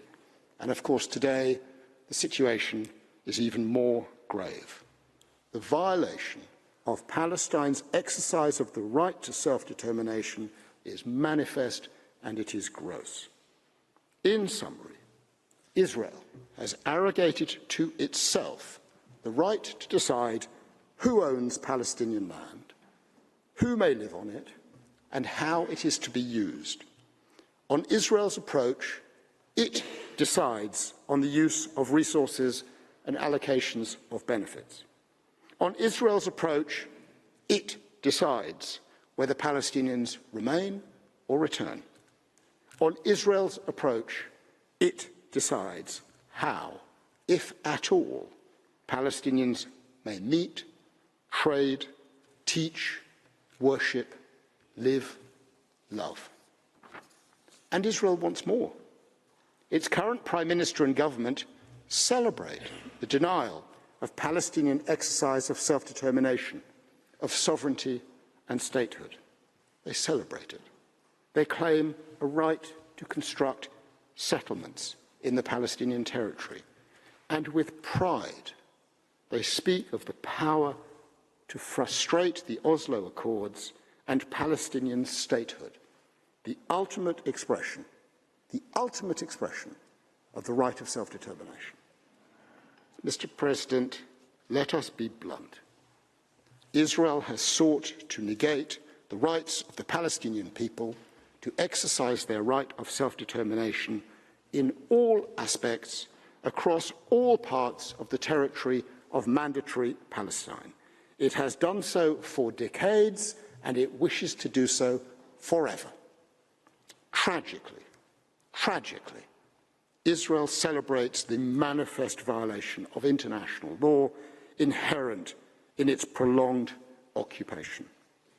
Tragically,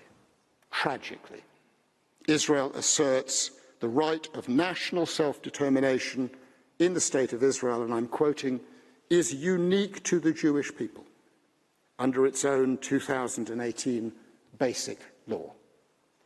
Tragically, Israel sets its face against the role of international law.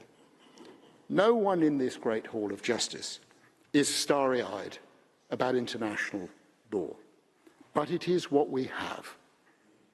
And it is your role as judges of this court, the principal judicial organ of the United Nations, to affirm the place and the power of international law, to confirm the illegality of the occupation, to make clear that Palestine, in all respects, meets the criteria of statehood under international law, with all the rights and responsibilities that implies. Mr. President, members of the Court, the existence and exercise of the right to self-determination are not conditional. The right is a peremptory right. This is recognised by states, by judges of this court, by the International Law Commission, by commentators. And what that means in practice is that there is no derogation from the existence or exercise of the right. In Chagos, the court confirmed that Resolution 1514, which recognises self-determination, must be exercised without any conditions or reservations, reflects customary general international law. The only limitation on the right, the court has said, is that the free and genuine expression of the people concerned has to be exercised in accordance with international law. In Chagos, this court swatted away British and American arguments that alleged security concerns somehow trumped the right of self-determination and its exercised. And we trust that the court will dismiss the argument that somehow the Palestinian people's right of self-determination is conditional upon a subjective determination by another state as to matters of its security. This right to self-determination includes the right of a people to form a sovereign and independent state. More than 140 states have recognised Palestine as a state, with a population, with a defined territory, with a government, being a party to multiple treaties, a state with rights and with obligations.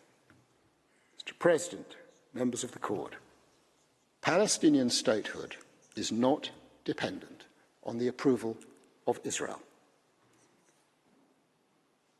An occupying power does not have and cannot have a right of veto over the right of self-determination of the Palestinian people. The inalienable rights of the Palestinian people include the right of self-determination, national independence, and sovereignty. What are the consequences of Israel's violations of Palestine's right to self-determination and its exercise? Professor Pillay is going to address these matters, so I can be brief. As the purpose and effect of the occupation is the denial of the right of self-determination and the prevention, let's be frank, of the solution called for by the Security Council, the General Assembly, and the vast majority of states of our world, premised on the existence of the two-state solution, the occupation is illegal and must be brought to an immediate, unconditional and total end. The right of self-determination requires that UN member states bring Israel's occupation to an immediate end. No aid, no assistance, no complicity, no contribution to forcible actions, no money, no arms, no trade, no nothing. All UN members are obliged by law to end Israel's presence on the territory of Palestine, period. In concluding, Mr. President, members of the Court, may I respond to the unfortunate point made by a small number of states that an opinion from this Court would somehow negatively impact future negotiations. With great respect, the truth is the very opposite. First, the Court has confirmed already the Palestinian people have a right to self-determination without derogation. The existence and exercise of the right to self-determination is not and can never be a matter for negotiation. Second, the function of this Court, of these judges, of you, is to state the law, to spell out the legal rights and obligations that will allow a just solution in the future in conformity with international law. The political context is totally irrelevant. The legal questions in Namibia, in the Wall case, in the Chagos case, all had a political context. But the Court did not blink. It has never shied away from drawing the consequences of the right to self-determination. In Chagos and in Namibia, the advisory opinions have been significant and positive in their outcomes and effects. By identifying the applicable legal principles and then applying them to the facts, the Court performs a most significant, uniquely significant role for protagonists and for the international community as a whole. With great respect to my friends from the United States and Britain, it is the very opposite of what they have written. The function of this Court in interpreting and applying the right of self-determination of the Palestinian people can only assist in a solution based on the law, by setting out the parameters required by the law to resolve the matter. A forthright advisory opinion from this Court makes a resolution more likely, not less likely. Mr. President, in 1945, Professor Hirsch Lauterpacht wrote that self-determination is an enlightened and beneficent ideal to which the formation of states must conform if both justice and the peace of the world are to be secured. That is the beating heart of self-determination. The idea that a people must be able to determine for themselves their lives and their futures. And Hirsch Lauterpacht personally knew of what he spoke. And we know that he was right.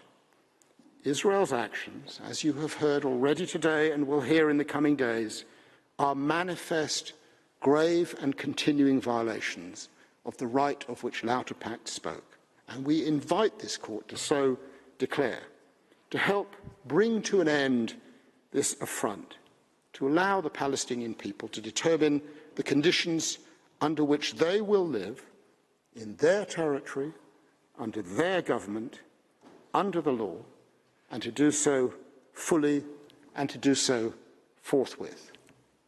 That's what international law requires, no more and no less. Mr. President, I thank you for your kind attention, and I invite you to call Professor Pele to the bar. I thank Professor Sands. I now invite Professor Pele to address the Court. Vous avez la parole, Monsieur. Over to you, Professor Pele. Immediately. I will.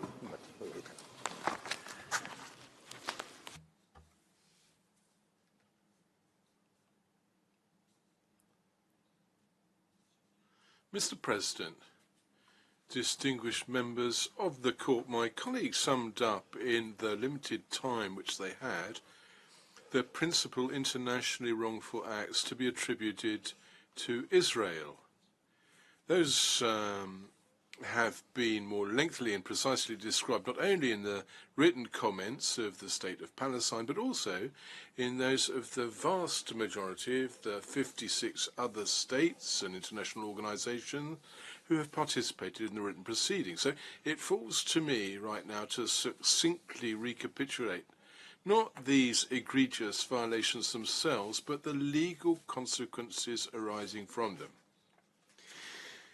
These consequences are the very subject matter of those two questions posed by the General Assembly to the Court, since both of them relate to the legal consequences of the prolonged occupations of the OPT.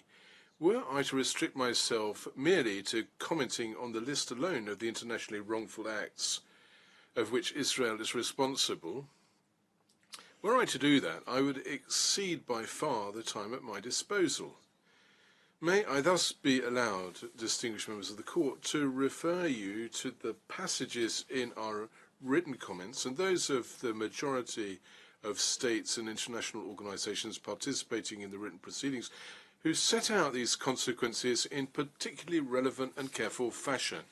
Those references will be listed thanks to the diligent efforts of the registry in the reports of this hearing, and can also be seen in the overview table, which you can find under tab AP1 of your judges folder. It's rather a long table, I have to say. I'm going to say a few words about that in a minute. In any event, this listing calls for a number of comments, both preliminary and general. Firstly, as emphasized by the participants in the written proceedings, who are all in agreement on this point, the legal consequences for Israel arising from the applicable rules are primarily those codified by Articles 29 through 37 of the 2001 ILC draft on state responsibility. These deal, of course, with the full reparation of harm caused by actions or omissions of Israel, but also with their cessation, inseparable from the duty to carry out those obligations breached and the obligation to offer guarantees of non-repetition. Another point on which there is a very broad consensus relates to the nature of those obligations breached. Now, generally speaking, the participants to the proceedings consider that these are serious violations by Israel of obligations arising from the peremptory norms of general international law, whose definition and consequences are partially codified in Articles 40 and 41 of the Articles of the ILC. This is the case principally for the prohibition of acquisition of territory by the threat or use of force, the obligation to comply with the right to self-determination, a number of rules arising from humanitarian law or the protection of human rights, and specifically the prohibition of racial discrimination and apartheid.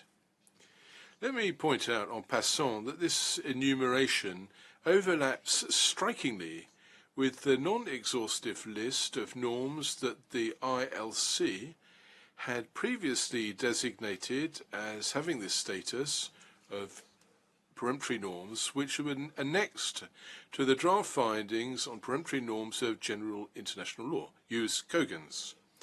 My colleagues have shown this at length, and I will revisit this again solely to illustrate the particular consequences which flow from the very nature of peremptory norms.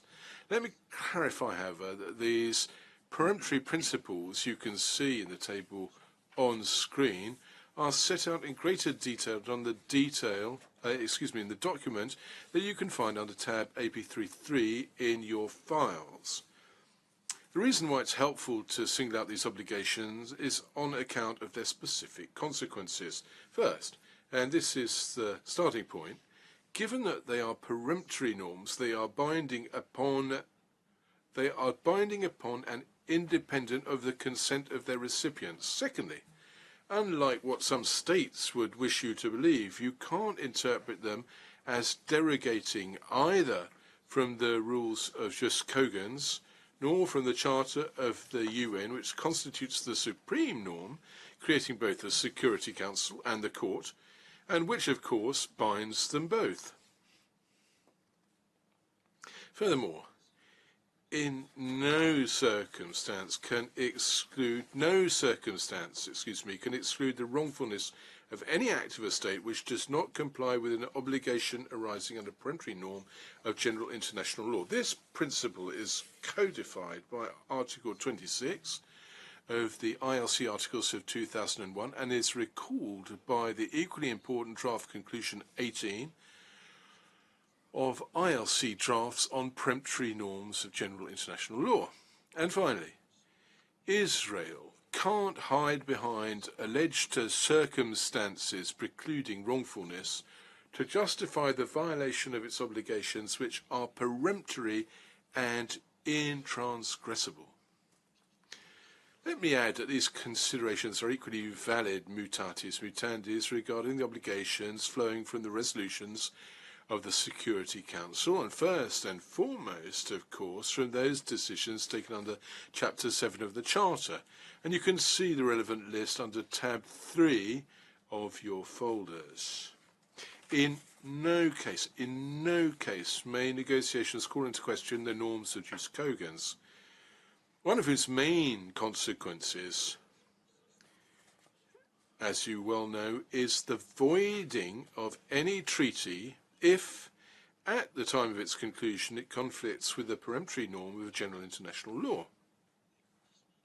So, the conclusion of negotiations may in no case be contrary to the peremptory norms which I set out just a few minutes ago, nor contrary to the binding resolutions of the Security Council, though these resolutions generally rehearse the former, applying them to the specific context of our case. Mr. President, contrary to what the US implied in their written comments, the holding of negotiations is not necessary for us to draw the consequences of Israel's violations of its international obligations. Once violations has been established and attributed, and in this case this is beyond dispute and indeed is undisputed, the responsibility of their author exists ipso facto with all attendant legal consequences. Now, to deny this, some states, a few states, have invoked inter alia one sentence quoted out of context, taken from your opinion of 9 July 2004 in the Wall case. I quote, "This tragic situation can be brought to an end only through implementation in good faith of all relevant Security Council resolutions, in particular resolutions 24-2/1967 and 33A/1973. End of quotation. But all you said there is that the state of Palestine, which is ready to do so, and Israel, which appears far from it, must apply the resolutions of the Security Council. And they must do this both during and independently of any negotiations. And in your opinion on the Wall, you never considered that the so-called negotiating framework prevented you from ruling on the legal consequences of its illegal construction. May I add that neither Resolution 242 nor Resolution 338 refer directly to the responsibility of Israel for its practices and policies towards the Palestinian people. Only the second one of those, the Resolution 338, calls for, I quote, calls for negotiations between the parties concerned under appropriate auspices aimed at establishing a just and durable peace in the Middle East. So it's not a question of responsibility, and this question is as topical as ever. Now, sticking to the Wall opinion, you called the General Assembly's attention, and I quote you here, to the need for these efforts to be encouraged with a view to achieving as soon as possible on the basis of international law. I repeat that, on the basis of international law, a negotiated solution to the outstanding problems and the establishment of a Palestinian state existing side by side with Israel and its other neighbors, with peace and security for all in the region. Let me underscore, on the basis of international law, sur la base du droit international. Another consequence of the peremptory nature of the norms breached by Israel is that Israel cannot rely on any circumstance to escape its responsibility, be it on the grounds of some consent purportedly given by the State of Palestine, or by invoking self-defense or necessity. No more may Israel justify countermeasures as a response to an internationally wrongful act that it might impute to Palestine. As the ILC noted quite rightly in its commentary of Article 26 on its articles of state responsibility, I quote them there. For example, a state taking countermeasures may not derogate from such a norm. The plea of necessity cannot excuse the breach of a peremptory norm. End of citation. The State of Palestine does not deny that to practically implement Israel's obligation towards it and the Palestinian people, that negotiations could be useful, indeed necessary. But as far as peremptory norm obligations are concerned, this would only be to settle practical issues. There is no way that such negotiations, or the perspective of such negotiations, could serve as a pretext to exonerate Israel from its responsibility, or lessening their consequences, or delaying their implementation.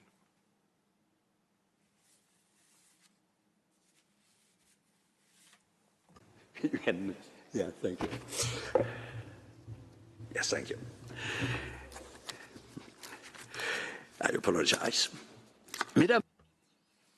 Distinguished members of the Court, as you will recall, not only the State of Palestine, but also a number of other participants, the obligations incumbent upon Israel to draw the consequences of its internationally wrongful acts are unconditional and immediate. That's the case for the obligation to put an end immediately and unconditionally to, and completely, to the occupation of Palestinian territory, including East Jerusalem. This is an occupation, as you well know, lasting almost 57 years.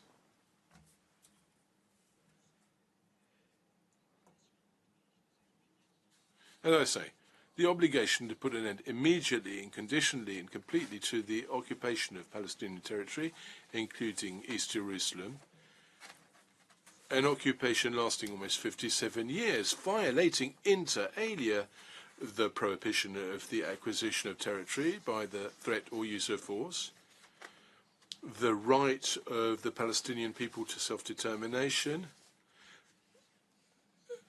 the prohibition of racial discrimination and apartheid, and those fundamental principles protecting human rights and arising from humanitarian law.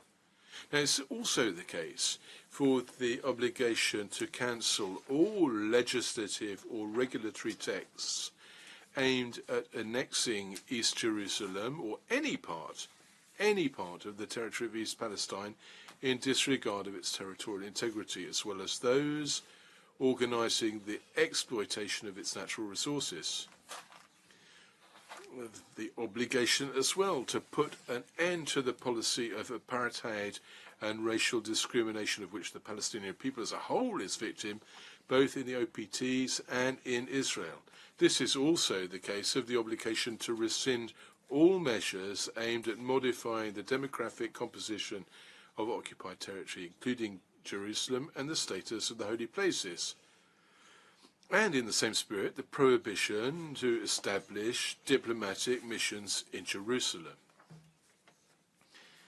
The same applies to the obligation to dismantle settlements in the OPT, or the obligation to ensure the return of Palestinians expelled from Israel and from OPT and their descendants, and to restitute properties confiscated, be they property, both real and personal property, to their Palestinian owners, and to pay them, the owners, inter alia, appropriate compensation, and further, the obligation to search for, prosecute, and punish the authors of war crimes, crimes against humanity, including apartheid or genocide, or other egregious violations of human rights.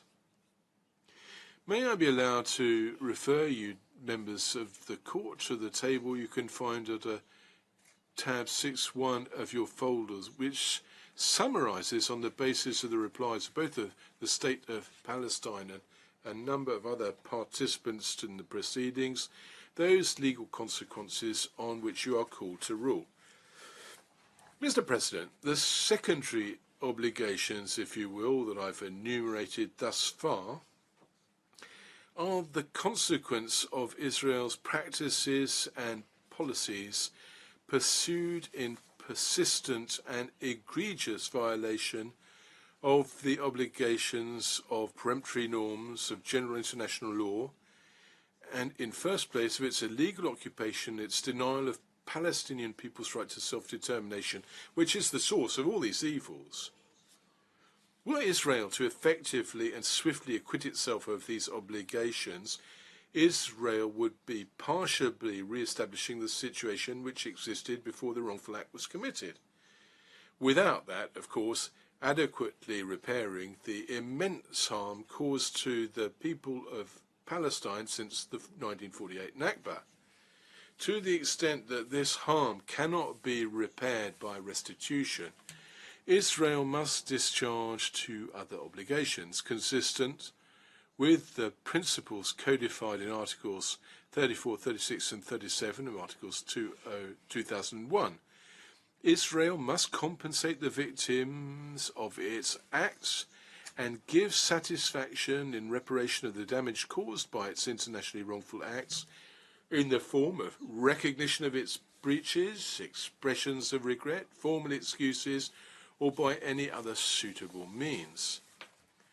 I won't say more about compensation except to recall that reparation must be entire and that it is essential for those Palestinians who are direct victims of Israeli atrocities inter alia on account of the infringement of human rights and humanitarian law, and in particular, I quote, the applicability of the Geneva Convention relative to the protection of civilian persons in time of war of 12 August 1949 to all the Arab territories occupied by Israel in 1967. End of quotation. This is a Security Council resolution. I continue. But in the framework of the instant proceedings, distinguished members of the court, it falls to you to affirm the principle of compensation and not the quantum. However, you can be more precise regarding the satisfaction that the State of Palestine is entitled to expect from Israel, especially given that the Security Council and the General Assembly have already made specific and legally binding findings in this respect. The Security Council in 1967, I quote them, talks about the acknowledgement of the sovereignty, territorial integrity and political independence of every state in the area. This appeal to Israel remained without effect, but ought to have, and indeed should more than ever, encourage those states who have not yet done so to follow the example of the 139 states who've already recognized the State of Palestine. In that selfsame resolution, the Council calls for, I'm quoting them again, the guarantee of the territorial inviolability and political independence of every state in the area. Every state. That includes, of course, without doubt, the state of Palestine. Now, these decisions, and these are binding decisions, were rehearsed, reiterated on numerous occasions since the important resolution 2334 of the Security Council of 23 December 2016, which is particularly important. And because it's so important, you will find it under tab 6.4 in your folders. It has to be said that Israel paid no attention to this either. Now, Mr. President, if ever there was a situation in which these guarantees of non-repetition foreseen by Article 30 of the Articles of the ILC apply, it is this case. For almost 57 years, despite the repeated appeals of the General Assembly and the Security Council of the UN, and numerous other international organizations, be they NGOs or governmental, Israel has obstinately stuck to its policy of oppression and discrimination against the Palestinian people in breach of the most fundamental principles of international law, and by its practices has continually exacerbated the situation with the unconcealed objective of making impossible the realization of the Palestinian people's right to self-determination. Let me point out once again that the Security Council has for many years expressly called upon Israel to discharge all of these obligations, as you can see in the table under tab 6.2 of your folders, which summarizes all the relevant resolutions of the Security Council. And the General Assembly insisted time and again on, I quote them, the urgency of achieving without delay an end to the Israeli occupation that began in 1967, end of quotation. And of course, as well to bring to an end the other violations of Israel and its obligations whose urgent nature it emphasized by saying immediately. Mr. President, given that it is legally impossible for Palestine to renounce requiring Israel to comply with its peremptory obligations, the cogent nature and the seriousness of their violations by Israel have major consequences for third states. Now, they are set out a minima in Article 41 of the ILC articles. The Security Council and the General Assembly have repeatedly called upon all states, I quote, not to provide Israel with any assistance to be used specifically in connection with settlements in the occupied territories.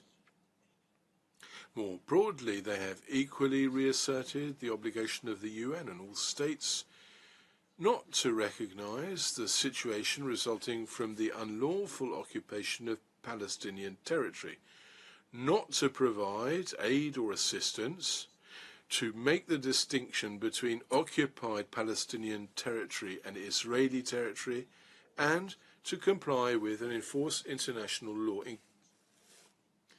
This implies that the responsibility of Israel should be implemented and that the resolutions of the Security Council should be applied by practical means.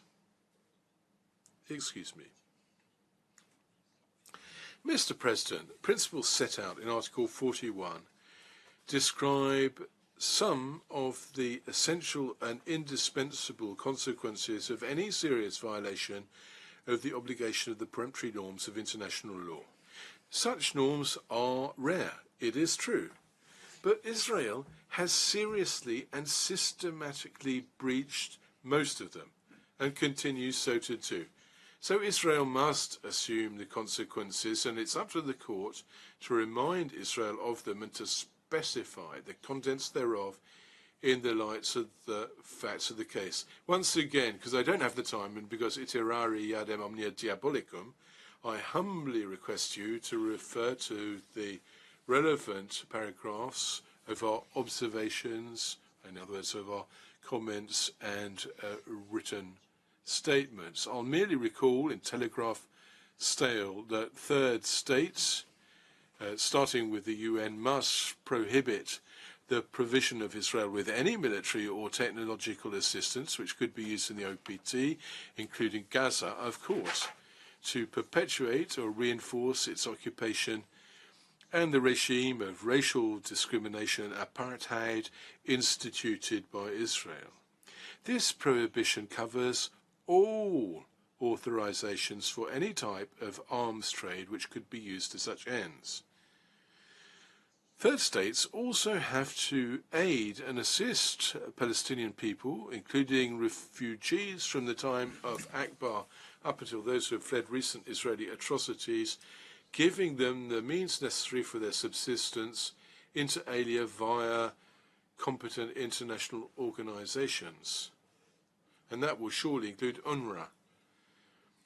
Third states they must refrain from any form or economic relations or other relations with Israel involving the population or the natural resources of the OPTs without the express agreement of the legitimate representative of the Palestinian people. Third states also must ensure that their own nationals do not pillage nor unduly appropriate these said natural resources. Third states have the obligation to cooperate with a view to effectively realizing the right of the Palestinian people to self-determination. They must also prosecute and punish all individuals responsible for serious crimes under international law, including their own nationals, before national courts or by cooperating with the ICC. Now, there is a point on which I'd like to more especially draw your attention, distinguished members of the Court. This relates to paragraph 3 of Article 41, which specifies that it is without prejudice to further consequences that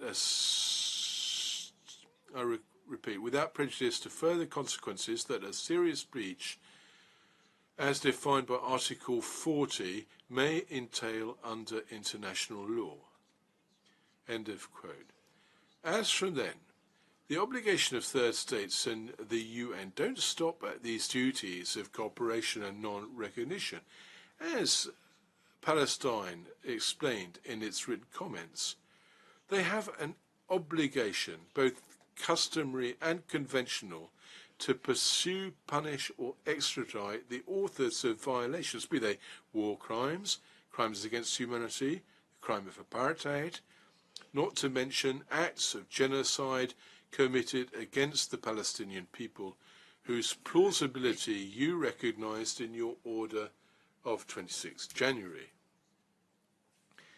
Moreover, you expressly recalled in your opinion on the wall, I quote you here, all states parties to the Geneva Convention relative to the protection of civilian persons in the time of war are under an obligation, while respecting the UN Charter and international law, to ensure compliance by Israel with international humanitarian law as embodied in that convention.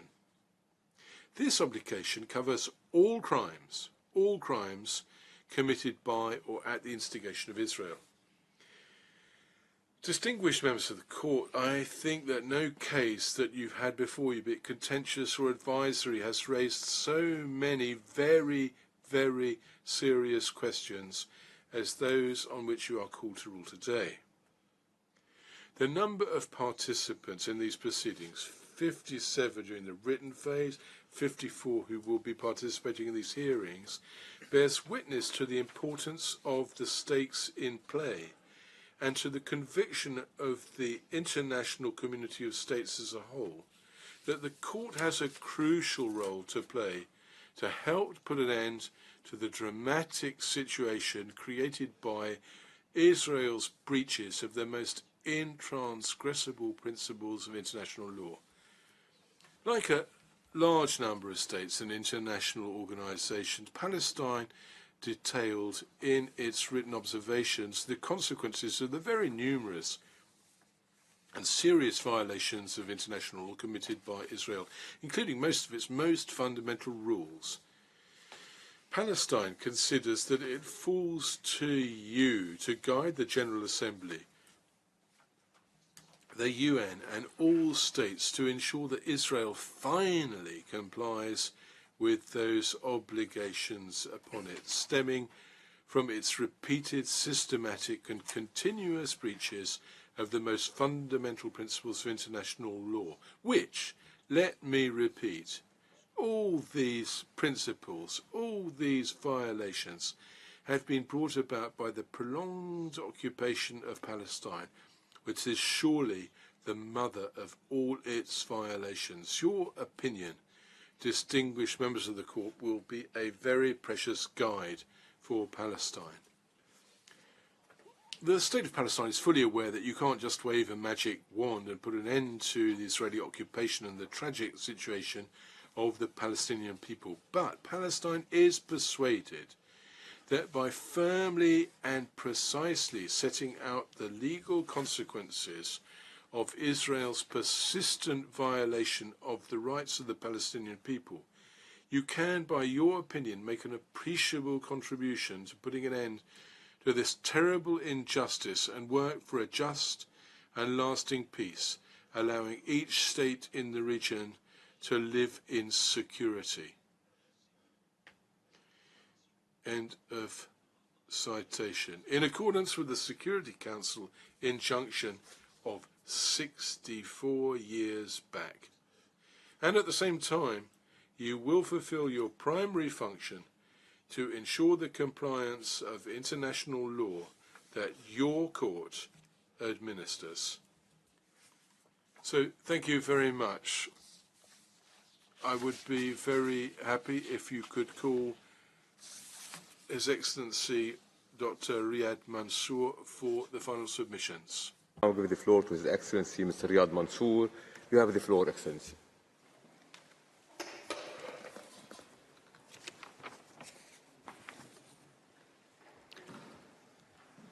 Mr. President, honorable members of the court, I think you have in your folders the full text or the original text of my speech, but I tried, in light of the lateness of the hour, I shortened it further. As we gather here in this great hall of justice, in the Peace Palace, we are reminded of these simple words: peace through justice, peace through law. The General Assembly brought the question of Palestine before the court because our people, the law, and peace are in jeopardy. The clarity of the law as it pertains to this question is only matched by the evidence of its continued breach by Israel. As we address you today, this breach has reached its most inhumane levels. More than 2 million Palestinians in Gaza are being pushed all the way to the border, to the very brink. Palestinian children, women and men consumed by disease, despair, destruction and death, which are spreading like wildfire. In the rest of occupied Palestine, settlers rampage and terrorize. No village, town or city, no community, no sanctity spared. Israeli leaders no longer feel the need to hide their intentions. They speak openly of getting rid of the Palestinian people one way or another. They defy the law, and the law is barely fighting back. For Palestine, the law continues to be only a measure of the severity of breaches. rather than a catalyst for action and accountability. What does international law mean for Palestinian children in Gaza today? It has protected neither them nor their childhood. It has not protected their families or communities. It has not protected their lives or limbs, their hopes or homes. We are a proud and resilient people that has endured more than its share of agony. It is so painful to be Palestinian today. How could we be just subjected to such loss and injustice, such lawlessness and humiliation, time and time again? What does international law mean for a nation bestowed with inherent rights but enjoying none? It took 75 years for the UN to commemorate the Nakba, our violent dispossession, displacement from our land, and denial of our rights and existence. And we are seeing it happen all over again. Massacres, millions forcibly driven towards the unknown, tents, starvation, deprivation, and dehumanization, enabling one people to impose all of this on another. Palestinians under occupation in Israel as refugees and in the diaspora, all they ask for are their rights and to live in freedom and dignity in their ancestral land.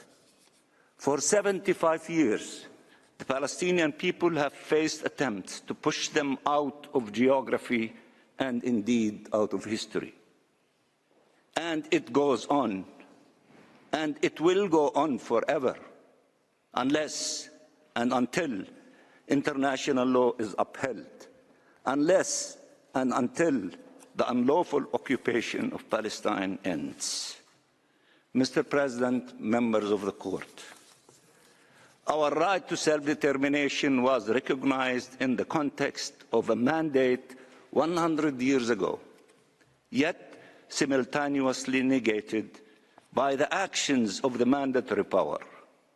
The question of Palestine was passed on to the United Nations at the time of its inception and has remained on its agenda ever since. In the aftermath of the Nakba, the United Nations admitted Israel to membership while emphasizing the need for it to respect Resolution 181 and 194 concerning the Palestinian state and the territory allotted to it, the international status of Jerusalem, and the right of return of Palestine refugees. Israel recognized these resolutions to secure its admission, only to renege on them as soon as it was admitted.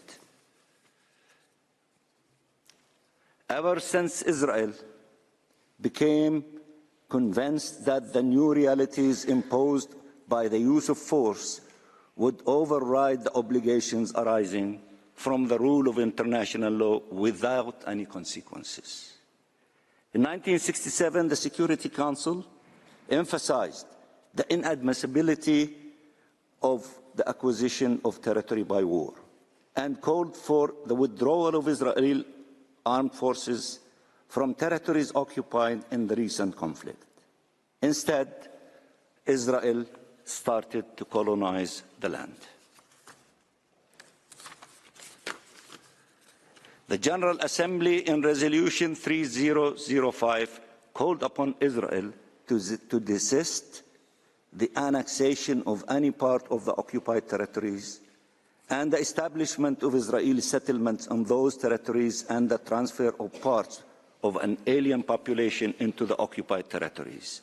Instead, Israel formalized its annexation of Jerusalem and other parts of the West Bank, and poured hundreds of thousands of settlers into our territory. In 1974, 50 years ago, the General Assembly reaffirmed the inalienable rights of the Palestinian people in Palestine, including the right to self-determination without external interference, the right to national independence and sovereignty, as well as the inalienable right of the Palestinians to return to their homes and property from which they have been displaced and uprooted, and called for their return. Instead, Israel denied the existence of the Palestinian people. The United Nations has consistently reiterated these calls, yet Israel has consistently rejected them, entrenching its violations rather than ending them. So here we are. Though the law is absolutely clear, it is being trampled. Without accountability, there is no justice, and without justice, there can be no peace. Israel must be made to bear the consequences of its illegal conduct rather than reap the benefits. After 75 years, justice can no longer wait for the day Israel has an epiphany and suddenly decides to reverse course and commit to the law and UN resolutions. Our journey in the search for justice has brought us before you, before the International Court of Justice, following the General Assembly's decision to seek your guidance. We call on you to confirm that Israel's presence in the occupied Palestinian territory is illegal. I repeat, it is illegal. That the presence of its occupation forces and settlers is illegal, and that its occupation must thus come to an immediate, complete, and unconditional end. I repeat, an immediate, complete, and unconditional end. This occupation has served as cover for Israelis' colonial designs, the acquisition of Palestinian territory by force. In 1980, the Security Council reaffirmed the overriding necessity to end the prolonged occupation of Arab territories occupied by Israel since 1967, including Jerusalem. If the occupation was deemed prolonged in 1980, how should it be characterized today, nearly 45 years later? I repeat, if the occupation was deemed prolonged in 1980, how should it be characterized today, nearly 45 years later? And if it was an overriding necessity to end it then, what exactly is it now, I ask you? Mr. President, members of the Court, the United Nations admitted Israel in 1949. 75 years later, Palestine is yet to be admitted as full member of the United Nations. I sat in the General Assembly next to representatives of liberation movements, next to the ANC and SWAPO. We stood side by side with them as they achieved their independence and took their rightful places among the community of nations. They cannot accept that the Palestinian people are left behind any longer, indefinitely denied their innate rights. That is why many of those states will appear before this court in the coming days. Mr. President, members of the court, based on the UN record, you should have no difficulty arriving at the conclusion that the occupation is prolonged, that Palestinian territory has been annexed, that our self-determination has been denied and that the people of Palestine have been subjected to systematic racial discrimination. The occupation itself cannot be distinguished from these breaches. They are not merely the result of the occupation, but are rather the foundation upon which the occupation rests. Rooted in the singular unlawful goal of maintaining permanent Israeli dominance over the occupied Palestinian territory and relegating the Palestinians it has not been able to displace to inferior status in their own land, in perpetuity deprived of their inalienable rights. A finding from this distinguished court that the occupation is illegal and drawing the legal consequences from this determination would contribute to bringing it to an immediate end, paving the way to just and lasting peace. In closing, honorable judges, the State of Palestine appeals to this court to guide the international community in upholding international law, ending injustice, and achieving a just and lasting peace, to guide us towards a future in which Palestinian children are treated as children.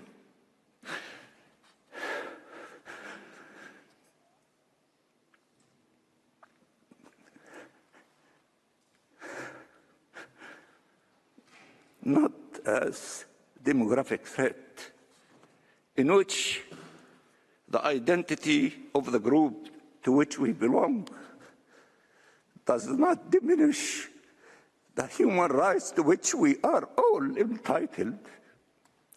A future in which no Palestinian and no Israelis is killed. A future in which two states live side by side in peace and security. The Palestinian people only demand respect for their rights. They ask for nothing more. They cannot accept nothing less and nothing else. The future of freedom, justice, and peace can begin here and now. It is within your power to give the clearest statement possible on what the law is, what it requires, and what it means in practice for all members of the United Nations. We trust in your wisdom, your fairness, and your dedication to justice and the rule of law, and I thank you very much, Mr. President. I thank His Excellency, Mr. Mansour. This concludes the oral statement of the State of Palestine. Your statement brings to an end this morning's session. The court will meet again tomorrow at 10 a.m.